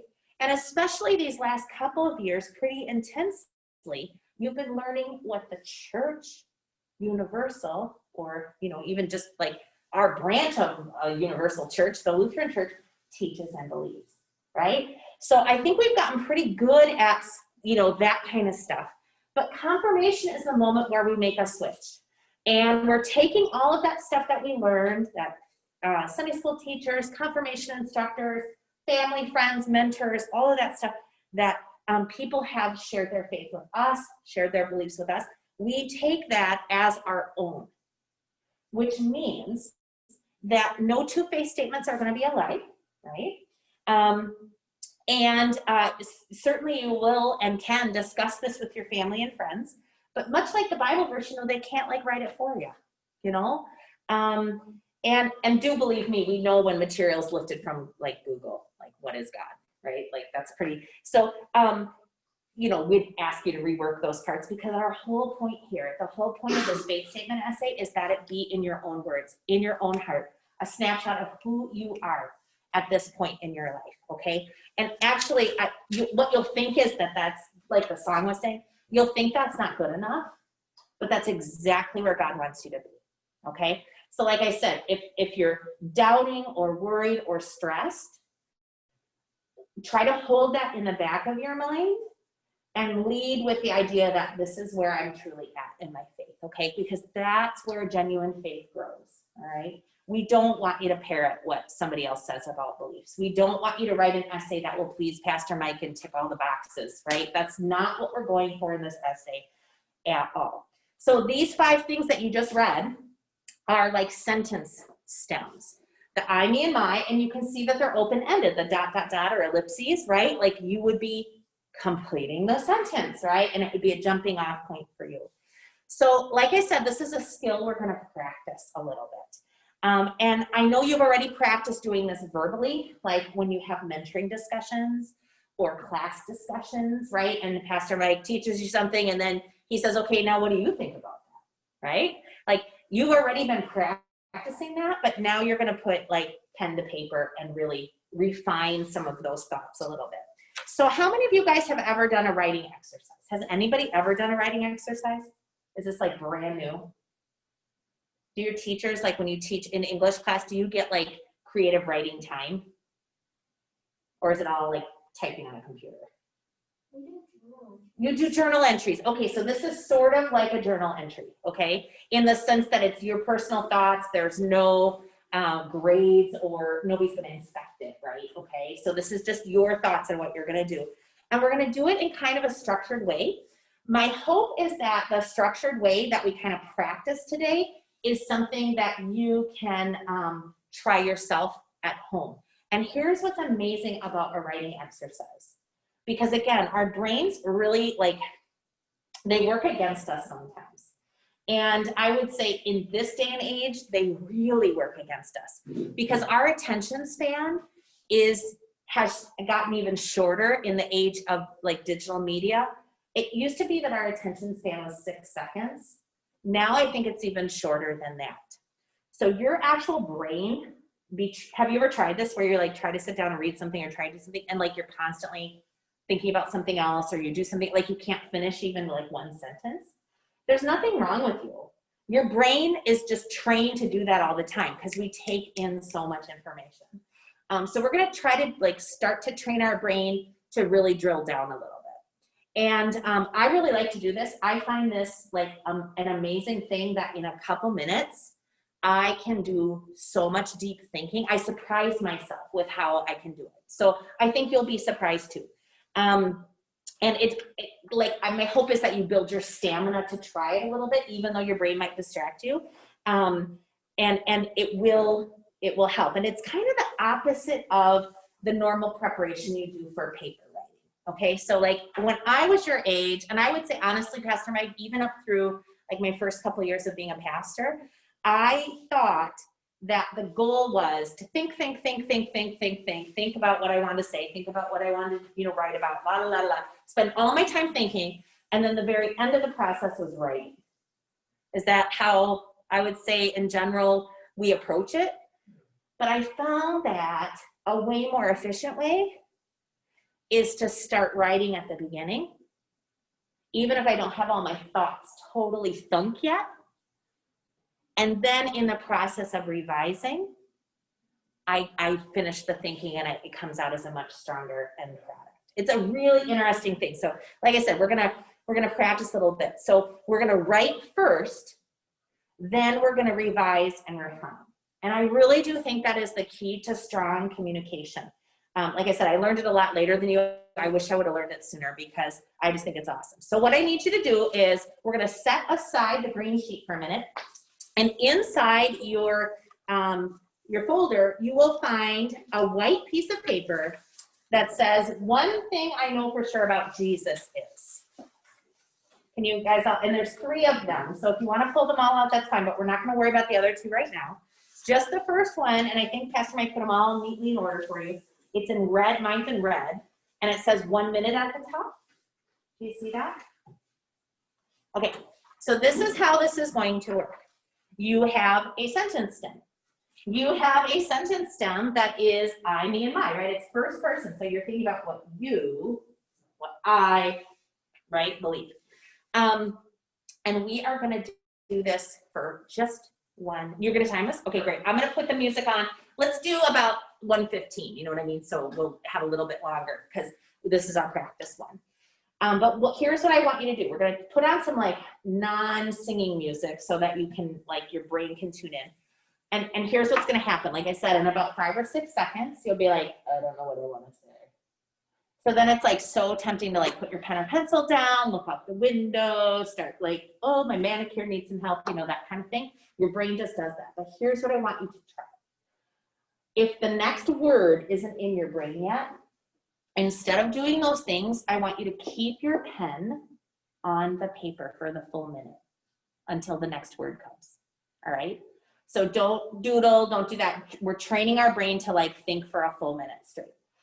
So just keep that pen down, even if there's only a few words, that's okay, all right? The goal is not to be efficient. The goal is to think through the thought. And there's something interesting that happens between our brain and our hand. So writing actually there's an interesting expression that we do, and our brain is doing something different. So Pastor Mike is going to time us. Like I said, I'm going to throw on some music. Our sentence stem is one thing I know for sure about Jesus is. You might surprise yourself with how much you start writing, okay? And it might not be what you thought. It might be something completely different. Are you ready to try? All right. Pastor Mike, I'm going to throw when this music starts is when we'll. And don't worry about sentence structure. Yeah, it can be a list. Yeah. It doesn't have to be full sentences. That's right. Good point. It can be bullet points. It can be phrases.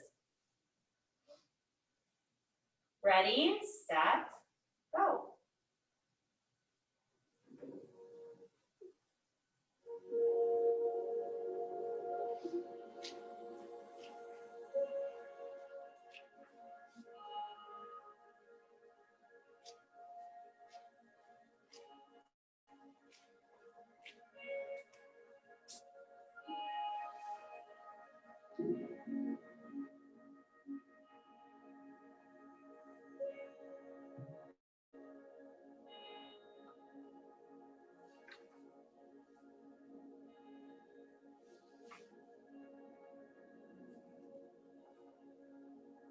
When you get stuck, just keep that pen down till the next word comes.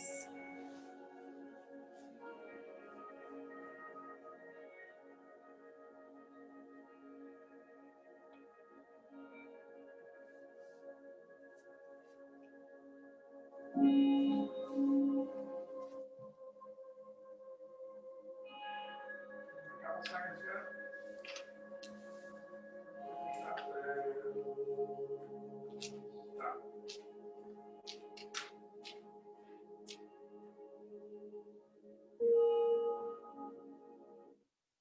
All right, how was that? Got a couple things. Did Would it you seem like- long or short? Yeah, was it long or short? Do you want another minute? Or are you good? Ready to move on? I can't tell, yes? All right, let's try a new one. So set that page aside and I want you to look now, we're gonna try a 2-minute exercise. Okay, 2 minutes, and I don't know, can you throw a chime on? I'll turn the music down. Is there a way to make it chime or not? I can see. Okay, I don't see one. okay. I don't have a fancy iPhone. This is chime free. Chime You free. wanna make chimes? Yeah, I'll make a chime. That's fine. I just think it helps you know, like when the time's up, because I'll turn the music down even more. And then you don't feel quite, you know, you can keep writing your sentence if you want. So who wants to read this sentence stem out loud? Let's see, where do we end with Heidi? So how would you read it for us? I feel very close to God when I. All right, so you got 2 minutes on this one. It might seem a lot longer, so yeah, well, here. Okay, let's see if I can. Want to give it a try? All right, keep that pencil down till the next word comes. 2 minutes, go.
Here's my time.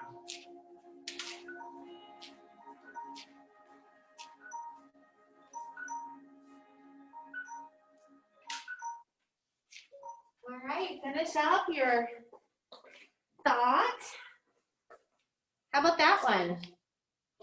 You stretched yourself twice as long. Did it feel a lot longer? About the same? Are you feeling good about it? How's it going for you? Are you surprising yourself?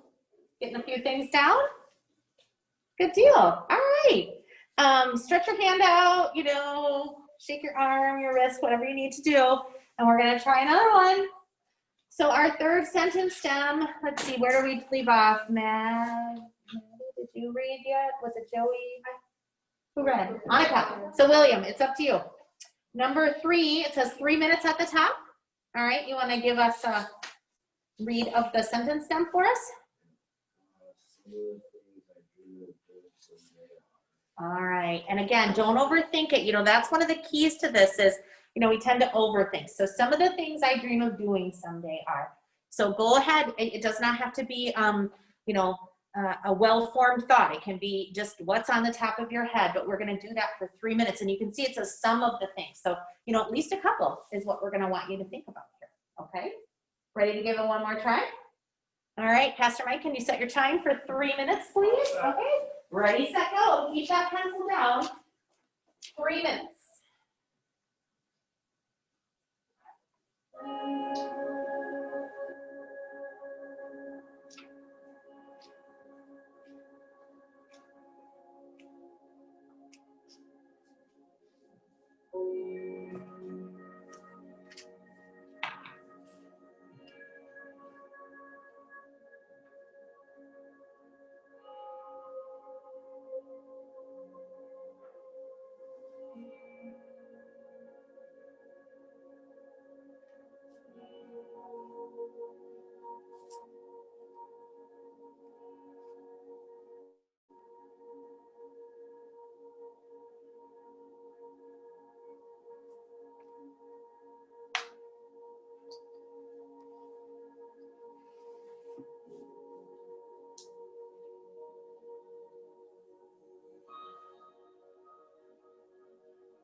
All right, 3 minutes. You guys did it. How was that one? All right. So I pat yourselves on the back. That's more writing than most people do in a week. So good job. You know, more thinking. So you ready to try a bonus one? We're gonna do a bonus one. So I have a piece of loose leaf paper I'll hand out for you. Set those aside and grab the green statement of personal faith. I would like you to pick one of those 5 sentence stems on the statement of personal faith. Any, you don't have to all do the same one. You can choose the one that speaks to you. But here's the deal. In order for you to remember, you'll have to write it on the top of this loose leaf piece of paper. Pick that sentence stem, write it at the top. So read them over, read the 5, pick one, write it at the top of the loose leaf paper, and then we're gonna do 2 minutes on that one, okay? So don't take too long, don't overthink it, but pick one of the 5, and then let me know by looking at me when we're ready to get writing on it, okay? Because first you'll need to put the sentence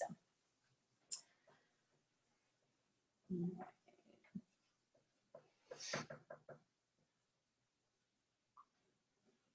You guys are good copiers and good writers, I can tell. This is awesome. Did you like writing when you were in school, Pastor Mike? Was that your favorite class, English? It was. I waited for writing. I still love to write. No, writing is it's a skill, and you have to develop it and work it. It's practice, isn't it? And It is. like, even to this day, can you believe? I mean, think about, like you said, you know, it wasn't something you enjoyed, but think of how much writing you do every day. Yeah, every day. It's something you'll use, you know, you guys, your lifelong. And if you have that skill, then you use it. If you don't have that skill, you pull away from it. And it's all about learning this. And then you can express yourself with it and use it. Yeah. I wrote a 25-page paper in seminary. And I never thought I could write 2 pages when I was your age. So you can do it. That's awesome. All right, are we ready to try our 2 minutes on whatever STEM you pick, our bonus round? All right, I'm gonna turn the music on. Pastor Mike's gonna lead us. Let's go.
All right, awesome.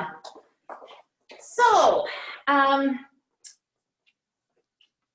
take a moment, look over everything you've written, okay, all 4 pages now.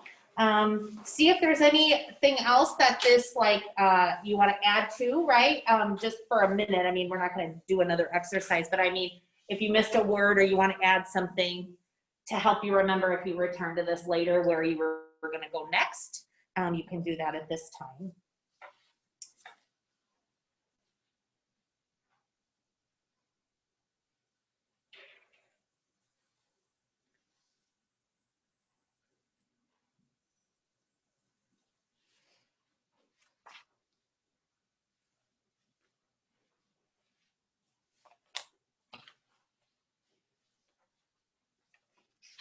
All right, awesome. Now I'd like you to take the green sheet and turn it over. So we looked at all 5 sentence stems. We did 3 writing exercises. So you've got a good start on some of the understanding of the switch between, you know, what the church believes and what I think will please, you know, people that teach me this stuff versus what I believe in, you know, drilling down on sort of that, like you said, the self-expression, Pastor Mike. I think that's really good. So now, when you have finished some of those journal prompting things, so again, this stuff is kind of like homework for you. Here is an outline that is a possible outline, a working outline for your essay. So we ended with William. So I'm wondering if you would read bullet point number 1 and all of the sum points for us, Joey. So we'll do Joey, Madison, and then Madison. Okay. What I believe in life, what I believe about Jesus, what I believe about Scripture, what I believe about the church. Right. So Scripture is the Bible, of course. So if you think about it this way, this is like one big group topic, right? What I believe and why I believe it. So there's 3 different categories: Jesus, Scripture, or the Holy Bible, and the church, right? So think about those as like potentially 3 paragraphs, right? 2 to 3 paragraphs on those things. All right, part 2. Where I see God in the world, in church and in the Bible, in creation, in people. Okay, so now we're moving from what I believe in why to where I see God out there, like how God is relating in people in general, in creation, the world around me, in church, and in Scripture, okay? And part 3. What God is calling me to do, work and volunteer, my spiritual gifts would bring me joy, where I desire to help or serve. Okay, so now we're back to you again, right? And what you're going to do with some of the stuff you've learned, some of these things you believe in, how you're going to translate those into action, okay? So again, this is just an outline, a suggested outline for what could be a, you know, a well-organized essay. Yours might look different, and as it says, you don't have to touch on every single subpoint, but I think that's what we'd be looking for in an essay is, you know, we want to hear about you and what you believe. We want to hear how you understand God at work in the world, and we want to hear about what you plan to do about it, right? So those are the things that we're going to be looking for. We're also going to be looking for, are you writing from that first person point of view? My, me, and mine, right? So we don't want to hear the church believes, da, da, da, da, da, da, da. We want to hear I believe, da, da, da, da, right? So think about that as you start writing. And, you know, if you did all 3 of these bullet points for every 3 sections, that'd be 9 paragraphs. So, you know, we're looking, like I said, for 6 to 8 paragraphs. So you might not hit on every single thing, but I think in general, this will give you a very good working outline. Any other comments about the essay, Pastor Mike, that we want to talk about? The only thing I think is when you do this, most of the people in our congregation, maybe they did it in confirmation, but most of them probably don't have a statement of faith. So this is a really, what you guys are doing is hard, good work, that you're developing what you believe. I think people know what they believe, but I don't know that they can say it directly like this. So this is personal stuff, and I think when you have it done, that's something to be proud of, that you are developing your faith, and here's what you believe. And so I really love this exercise or this practice, because it's helping you be able to then say what you believe. Because faith sometimes feels like this sort of enigma or this hard thing to describe. And you guys are describing what your faith is. And so I think if you put some thought into this, it'll be a really good work for you to then say, this is what I believe. So I'm excited to see and hear what you guys have to say. It's one of my favorite things to do every fall is to read these essays. You guys, again, I can't reiterate to you, you know, believe, trust more than you think you do, okay? So getting it down, it's almost like a snapshot of your heart, and you'll never regret doing that. When we switched to doing these personal essays this way, we basically said, we as pastors said, well, we're not gonna make confirmation kids do something like this unless you church leaders are willing to do it too. And so before we did the statement of personal faith with the kids in the fall, we had the church council leaders do it themselves as a group exercise. And it was amazing. You know, the same level of hesitancy about writing skill was there. The same level of like resistance in the brain to like really drill down, right? And then we did some sharing in small groups as council to talk about our statements. And to a one, the church council, I think, felt the same accomplishment that you will feel, which is, I'm so glad I did it, right? This was so helpful to me to really clarify what I'm about. And then I think it gave them, some real like motivation for like, again, what am I about? How do I like to serve, and how can I do that even more? And I think it just made that connection between the head and the heart, which is what confirmation is all about. So keep with it. That's your statement of personal faith. As you can see, the rough draft is due September 30th because you will be sharing this with your mentor. So you will need to have, it doesn't need to be perfectly done, but you will need to have something in writing for your mentor to see.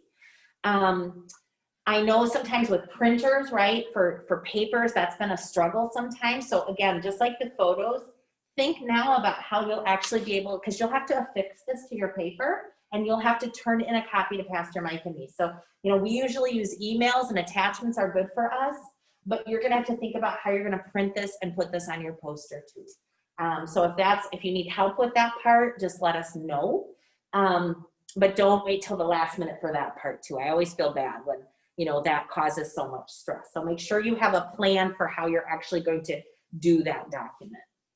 All right. I would like to have the rough drafts then, and we in the past have read through them and sort of given some thought. Yes, we give you feedback, and that's why it's a rough draft. So then we give you some feedback. We might say more about this. I want to hear more about this. Or we might say, I love this statement, good work here. Or, and then we also think about when we have evening of sharing, there's usually a little portion from each faith statement that the student will read. So that's what Pastor Mike and I are looking for as well. Then when we have the final draft, you don't have to have anything new that you say off the cuff, but we will hand you your essay, right? And you might read like a paragraph or a part of this paragraph and a part of that paragraph aloud for other people to hear. So again, it'll be your own words. So as you write the essay, make sure it's, what you write about is personal, but make sure you're comfortable because, again, it's going to go on a poster. Your mentor's going to read it, and then you might be saying some of it aloud. So, especially if you're talking about a story that's really close to your heart, just remember that, there might, and we can help you with this language, like let's say you want to talk about a really hard time in your life that was really personal. We can help you figure out how to say that in such a way that you don't feel too vulnerable. We don't want it to be a scary thing for you, but we rejoice in the fact that you're willing to talk about it. So we'll help you with the language. Yeah. You email it to me if that's easiest. Yeah, email really works well. And in your folder, you'll see you have Pastor Mike's business card there. This is a smaller class, so I would say, he's probably going to take the lead on the essays, and then he'll share a few of them with me. Yeah. But to keep it easy, let's have everything go to you, right? So you know and you can keep track of who you've got what with. So if you look at that business card that's in your folder, it's tucked in there, so don't lose it. But his email is right there, and then the church phone number is there as well. So, but I would say email is preferable than cell phones, because sometimes when we get those messages, we're like not in a position to respond. So Pastor Mike has voicemail here at church. So if you dial the church number, you just listen to the things. If you need to ask a question, you can just navigate to his voicemail box, and you can check that from anywhere. So I know that you do. All right, any questions about the essay, faith statement? All right, time to take a break, right, Pastor Mike? Yeah, take a little break. We'll be back in like 3 or 4 minutes. All right. And then we will, for a little, Yep. we're going to read from the Bible. All right, sounds good. So go for it. Stand up, get out of here, go outside, see what's going on, go to the youth room. After all that writing.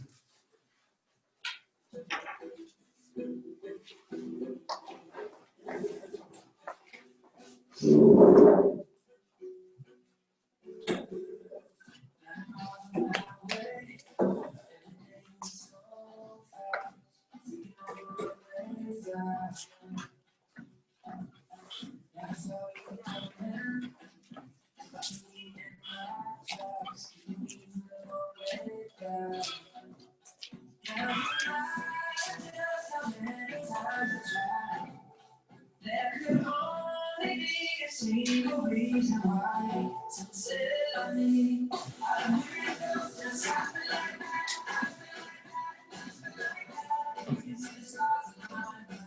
I know that it's all the time.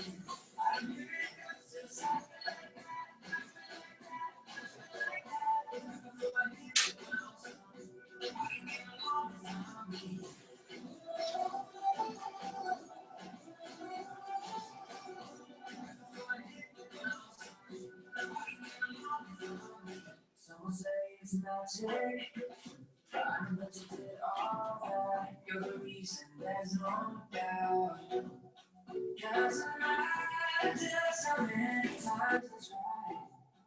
There could only be a single reason why. So tell me, how many miracles just happen like that? Happen like that.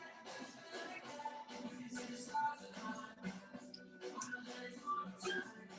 How many miracles just happen like that?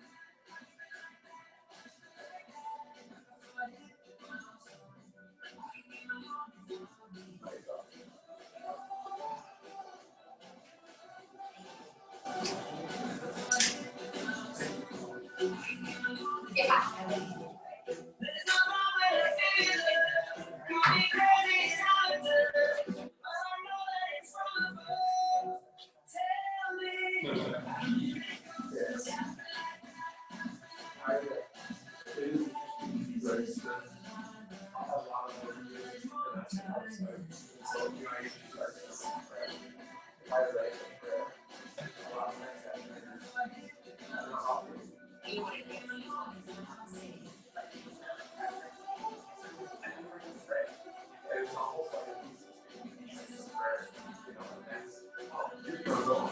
And for me, it was the same.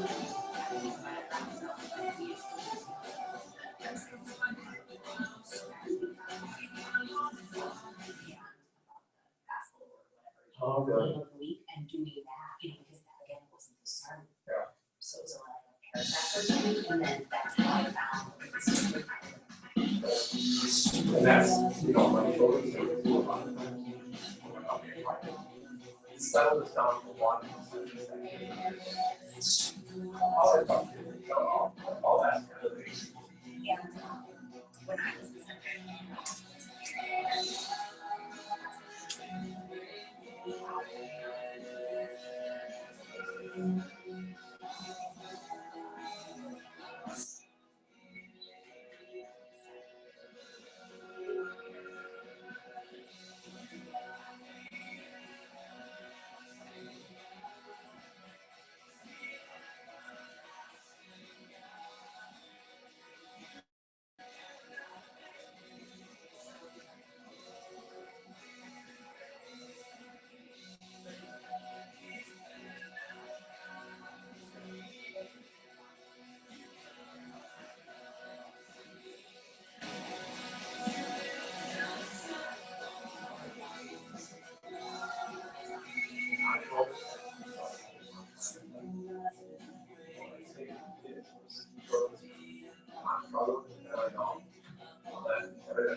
More time. Exactly.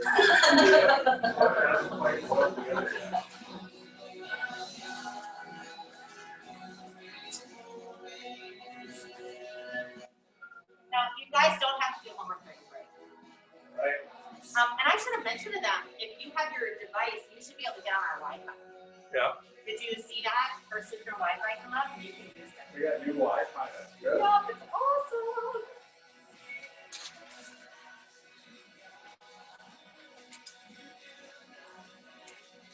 I'm just putting Sierra's stuff in here. So Okay. it's extras. Do you want me to put these paper strips in too? Yeah.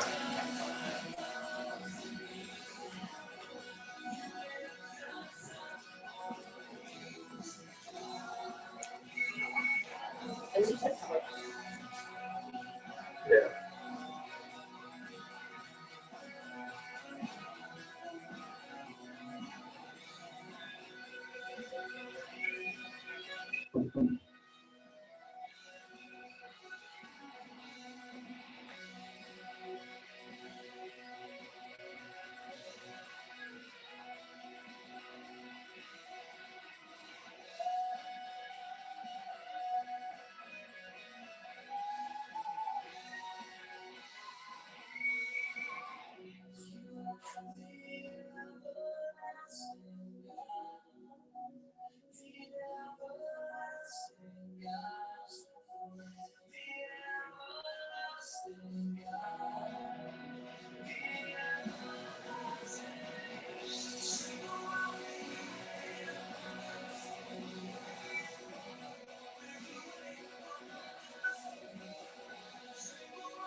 Yeah, I think so.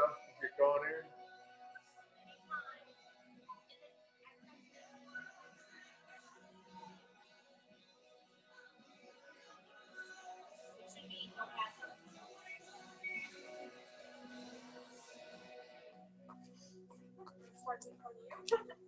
They're coming. You can just hit pause or.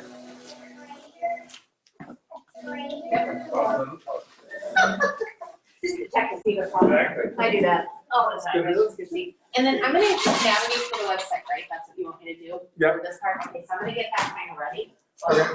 Okay. Welcome back. So I would like you guys to pull out your Bibles and turn to the Gospel of Mark, chapter 8. And then I'm looking for a volunteer.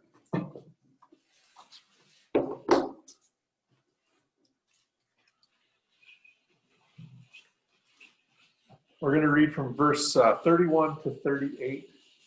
So Mark 8, 31 to 38. So the Gospels are New Testament. So the back of the book. And you're looking, so then it goes, so it's the second book of the New Testament. Matthew, Mark, Luke, John. So Matthew, Mark.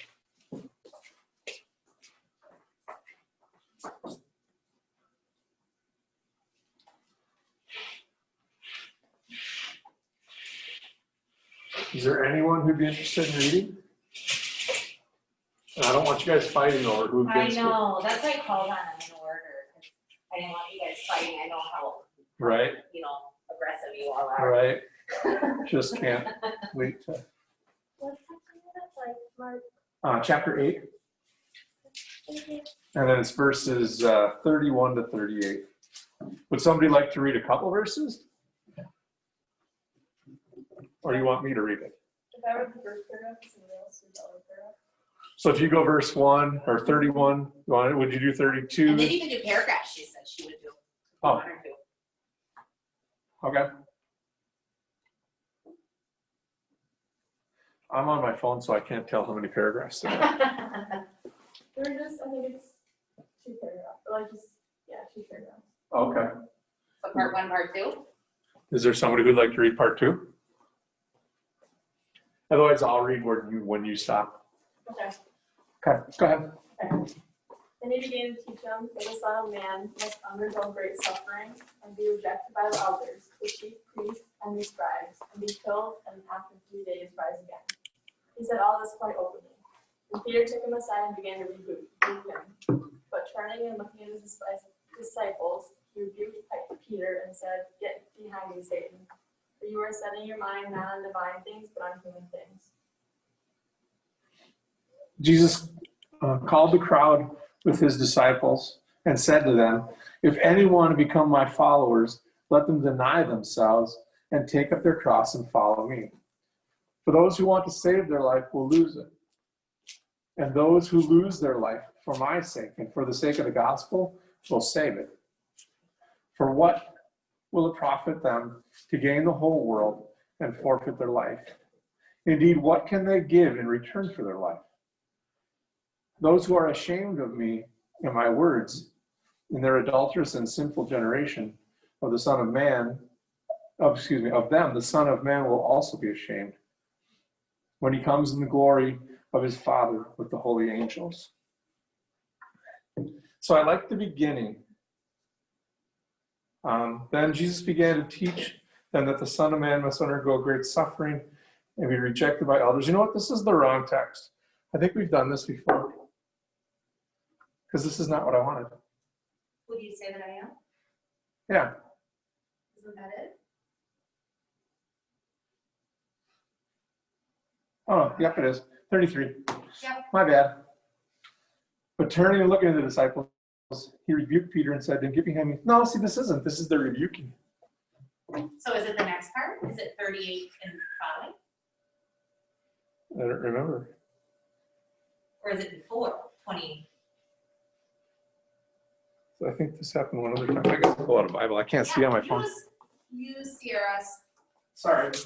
I thought it was there. Otherwise, we can look in Mark or in Matthew too.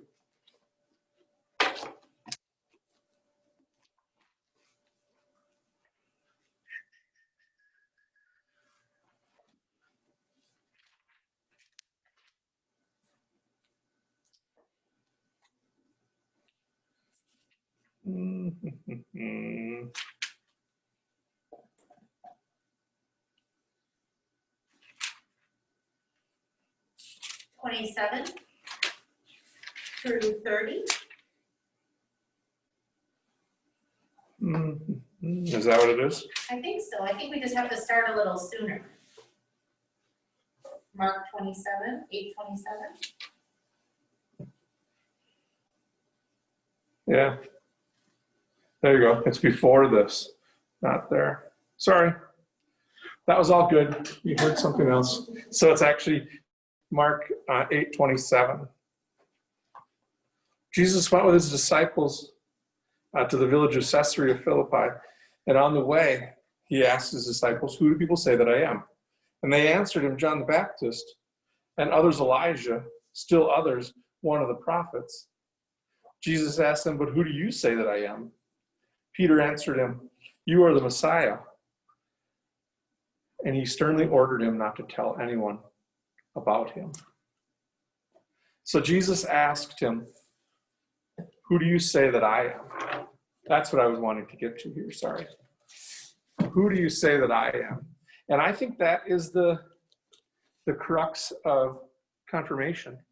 Who do you say I am? If Jesus were to ask you that question, first of all, who do other people say that Jesus is? What does the world say? What do you guys hear? Who is Jesus? If you ask the world or if you listened in the world. He's a really nice guy who helps me with things that I need. That's right. Okay. What else?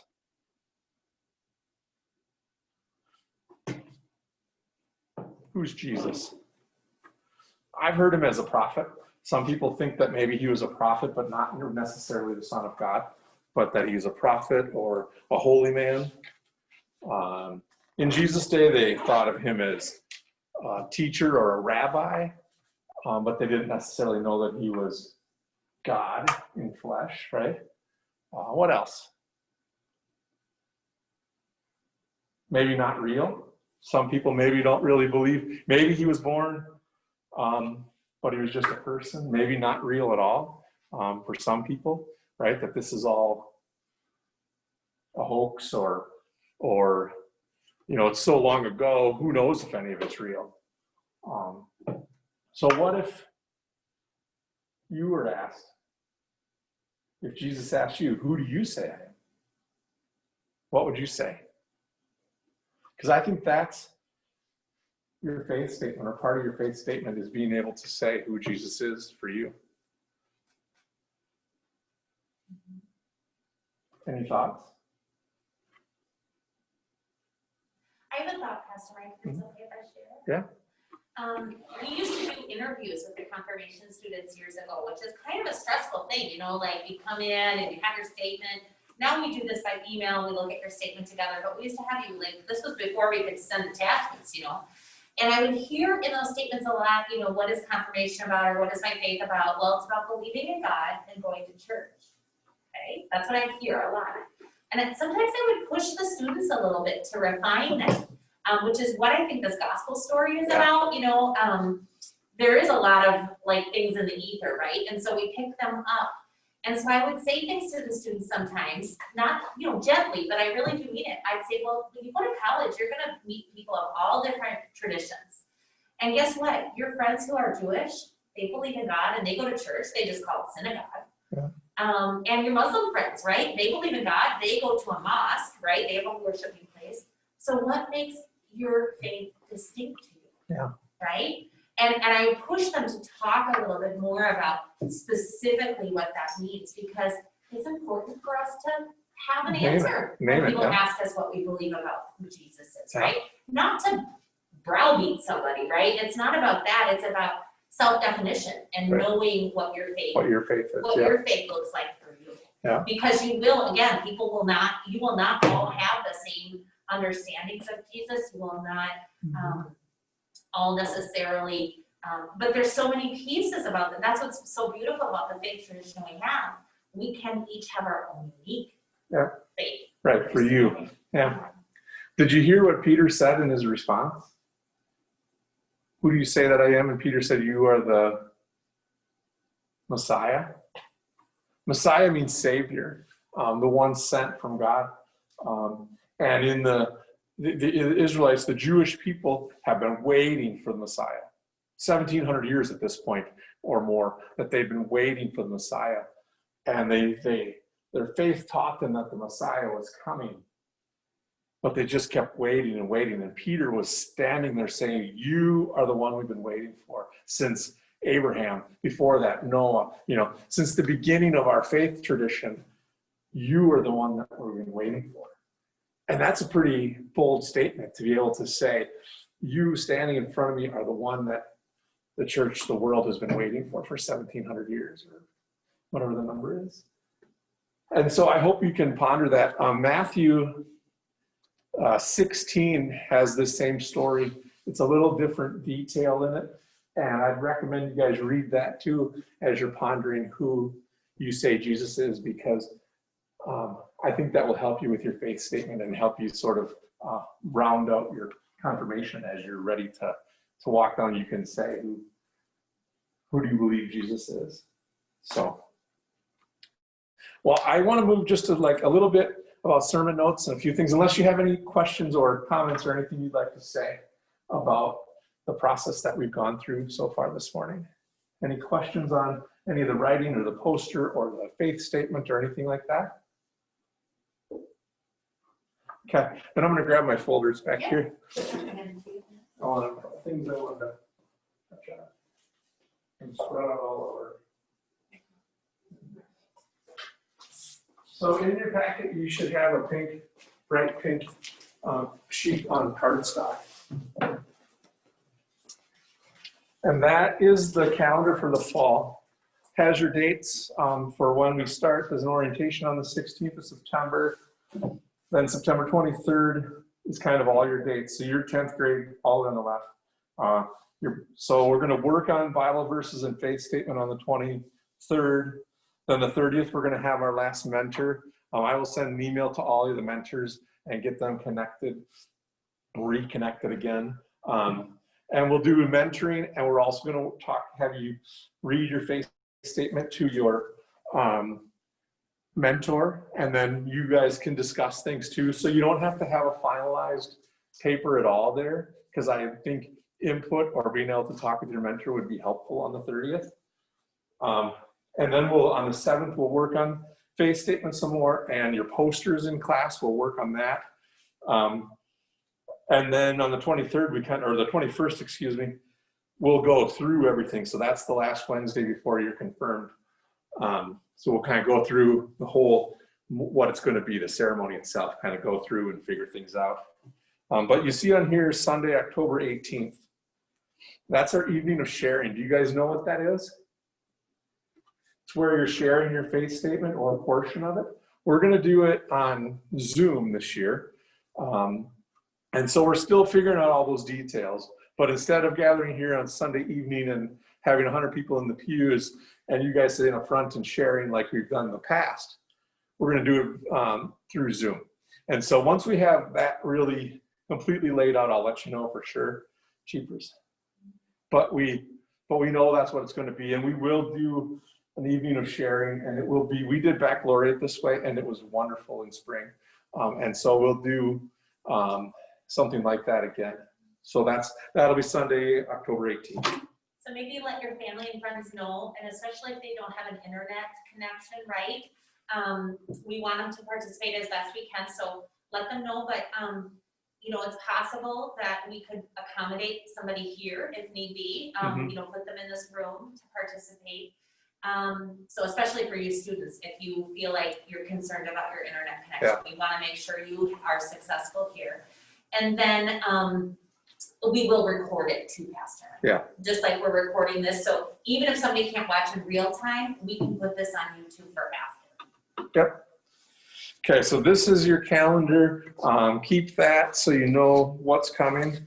In your packet, you have these confirmation worship notes and the faith experience record. A lot of you handed some in today. You should have a sticky note for those of you that weren't here. And that, I went and counted yesterday what was in your packet for your 9th, 10th grade sermon notes. Because we want for this 9th, 10th grade time to have 20 total. With the pandemic, I know it's been kind of crazy, but that's the total that you each have, and then some of you handed some to me. But if you need to have some more sermon notes, we do have them on our website. And so Pastor Heidi was going to Yeah, kind of I'm show gonna show you you just this. a couple things, but if you have your device and you're hooked up to Wi-Fi, don't use your own data for this. But if you have your device, I want you to find this website. So it's First Lutheran, like our church name, FIRSTLUTHERAN, First Lutheran, BP as in Blooming Prairie.com. So put that in your web browser, firstlutheranbp.com. And when you pull it up, it won't look quite like this because there's like a mobile version. So I want you to scroll all the way down, all the way down, all the way down. And you should see a little gray thing on the very bottom of the website that says view desktop, or it'll say view full site or something like that. And if you click that little teeny tiny link, then it will look like this, okay? And I know, again, it's a little hard to read on the phone, but it'll be easier if you're on a laptop or on a bigger device to see these things. Success? Are you there? Give me a thumbs up if you found it. Okay. And scroll down, do you see the little gray thing? Is it there for you? Does it appear? Are you hooked up to Wi-Fi and everything's okay? Because you should have just, FLC, I think it's called FLC Wi-Fi, and then you can just click that and be joined to our very cool network that we have now. Okay, you good? All right, so I'm gonna show you up here, but you can look onto your own device. This is what our website looks like, and of course we add things to it, so it won't be exactly like this every week. But on here, like if you're worshiping on Sunday morning, you're listening to the radio, right over here, on the left-hand side is where you see the weekly bulletin, right? You click that, there's a PDF that comes up, that's pretty cool. If you miss church and you want to just listen to the audio, like a podcast version, you would go to listen to worship, which is right here. And you click that link, and guess what? Church comes up. And you can see by the date, it's the 23rd of August at the top, right? Because it's on file. That's last Sunday. You can listen to. Then, if you go back, you can see watch video, this button on the right-hand side. That, again, will take you to the link to the very last Sunday of worship. So, you know, if you want to listen Sunday night, you didn't wake up at 9 a.m. on Sunday morning, listen live, that's okay. You can watch last Sunday. We usually have that up. It takes a little while because it has, you know, there's some formatting, but we get that put on usually by mid-afternoon on Sunday. Okay, so anytime during that week, the next Sunday's worship is there. However, I got a letter in the mail, we did, last week from a lady who listens to us from, where was she from? Red Wing? Prairie, I think. Yeah. Oh. She was like, I mean, it's a long ways away. And she said, I'd like to actually watch and listen to things beyond just the last Sunday. Do you have any way to do that? And I thought, gosh, you know, we really can't do it on our website because the amount of data to put all of those things. So I made a button. And this is what I want to show you, especially if you need to do some catching up. This will help you. At the very top of the masthead, so I'm going to swing my mouse here. I don't have my pointer, but here, above the masthead, you'll see these buttons. Do you see this? There's one that says confirmation. We actually made that earlier this year. I'll click that. It talked about our year-end blessing. It also gave you the worship note here as a hyperlink PDF and a faith experience, which I know some of you did because you turned them in, which is awesome, okay? So that, and we'll add to this or change this as need be for fall, because we think we'll end up doing this for, you know, 7th grade, 8th grade, 9th grade, you know, we'll all kind of be using this resource. So it'll look different, but we'll always make sure there's a link to the worship note and the faith experience. But there's also a video archive button, okay? So here you will see all of our education from VBS that we did, probably all of our Sunday school stuff, I would assume, and then all of our worship stuff. So if you click, it's gonna send you to YouTube, okay? So I'll click it so you can see. It'll send you right to our YouTube page, and there are playlists on here. So depending on what you're looking for, you'll look for the playlist. I'm scrolling down here, we've got 2 playlists. One is Sunday worship. There are 19 videos there. So I guarantee you, if you have to do some catching up, there are some worship videos, okay, that you can watch. And then you can see VBS, and then like I said, we'll probably have a 3rd playlist that'll say Sunday school lessons or something. But they're all right here. So I'm just gonna click it to show you. So here they all are, and they're listed by date and by Sunday in the church year. So you can, again, it's pretty easy to take a worship note, all right? As you watch the video, there is actually the music listed. We don't have the bulletin, but there is the music listed. So as you fill out the worship note, you know, if you're watching, usually our worship is between 45 and 55 minutes each. You'll still be able to catch some of the songs. And usually in the description, I've tried to anyway, it doesn't happen every single time, but I've tried to put down here in the description, I try to at least give you the gospel reading. Okay, so if you click through the description on the actual one, you can see the gospel reading was Matthew. Okay, so again, you can fill out at least some of the worship note that way. And if some of it gets missed because you're watching online, you know, we're not going to dock you for that. We're all doing the best we can. Right. So, any questions? Look good? It's all in your hands. You know, the power is right here. Yep. If internet is spotty for you or that's not a workable possibility, we do DVDs of the worship too. So you could pop that into a DVD player. I will tell you the quality is not as good. You know, this is digitally recorded, so the sound and video is better. What we record with for a DVD, it definitely is muffled. It's like old school. You know what I mean? So it's a little harder to listen to, but you can still definitely hear it. And that's what we put on and see. And that's what we put on the cable channel each week. All right? Good? All right. Thank you, Pastor Mike. I'll turn this off Awesome. now. Thank you for that. Yep. Well, so we are going to, what time is it? I don't have my phone. It is 11:42, so it's, yeah, Time to move. time to move, but I bet we'll eat quick too. Yeah. So I've got box lunches here for you. There's ham and there's turkey sandwiches and chips and vegetable or fruits. I mean, not vegetables. I wouldn't make you eat vegetables. And there's water and orange juice out there if you'd like. So before we do that, why don't we just have a blessing, a prayer, and then we will eat our lunch. Okay? So I wanted to do highs and lows, but I think we've kind of already Should done we do some it of that. over lunch? Yeah, we could. So instead, we'll just have a blessing, and then we'll do this over lunch. So let's pray for our meal. Holy God, we thank you for the time that we have had gathered together. We thank you for your love for us and for this continued journey that we are all on. Lord, we ask that you bless this meal that we are about to eat, that it nourish us and give us strength for the day. We thank you for providing us this meal. We thank you for providing food for us always. Be with us in our conversations as we eat, and be with us in our day. Amen. Amen. So I will Should we grab say it. goodbye to Sierra and have everybody say goodbye? And Sure. I'll stop the recording. Okay. All right, everybody wave and say goodbye. Bye, Sarah. All right, let me turn the thing. Bye. Okay, bye, bye, bye. Have a good day, Sierra. We missed you. Good to have you here. Got you, Pastor Mike. All right. And me too. And I'll do this while you finish up, okay? Bye, Sierra. God bless you.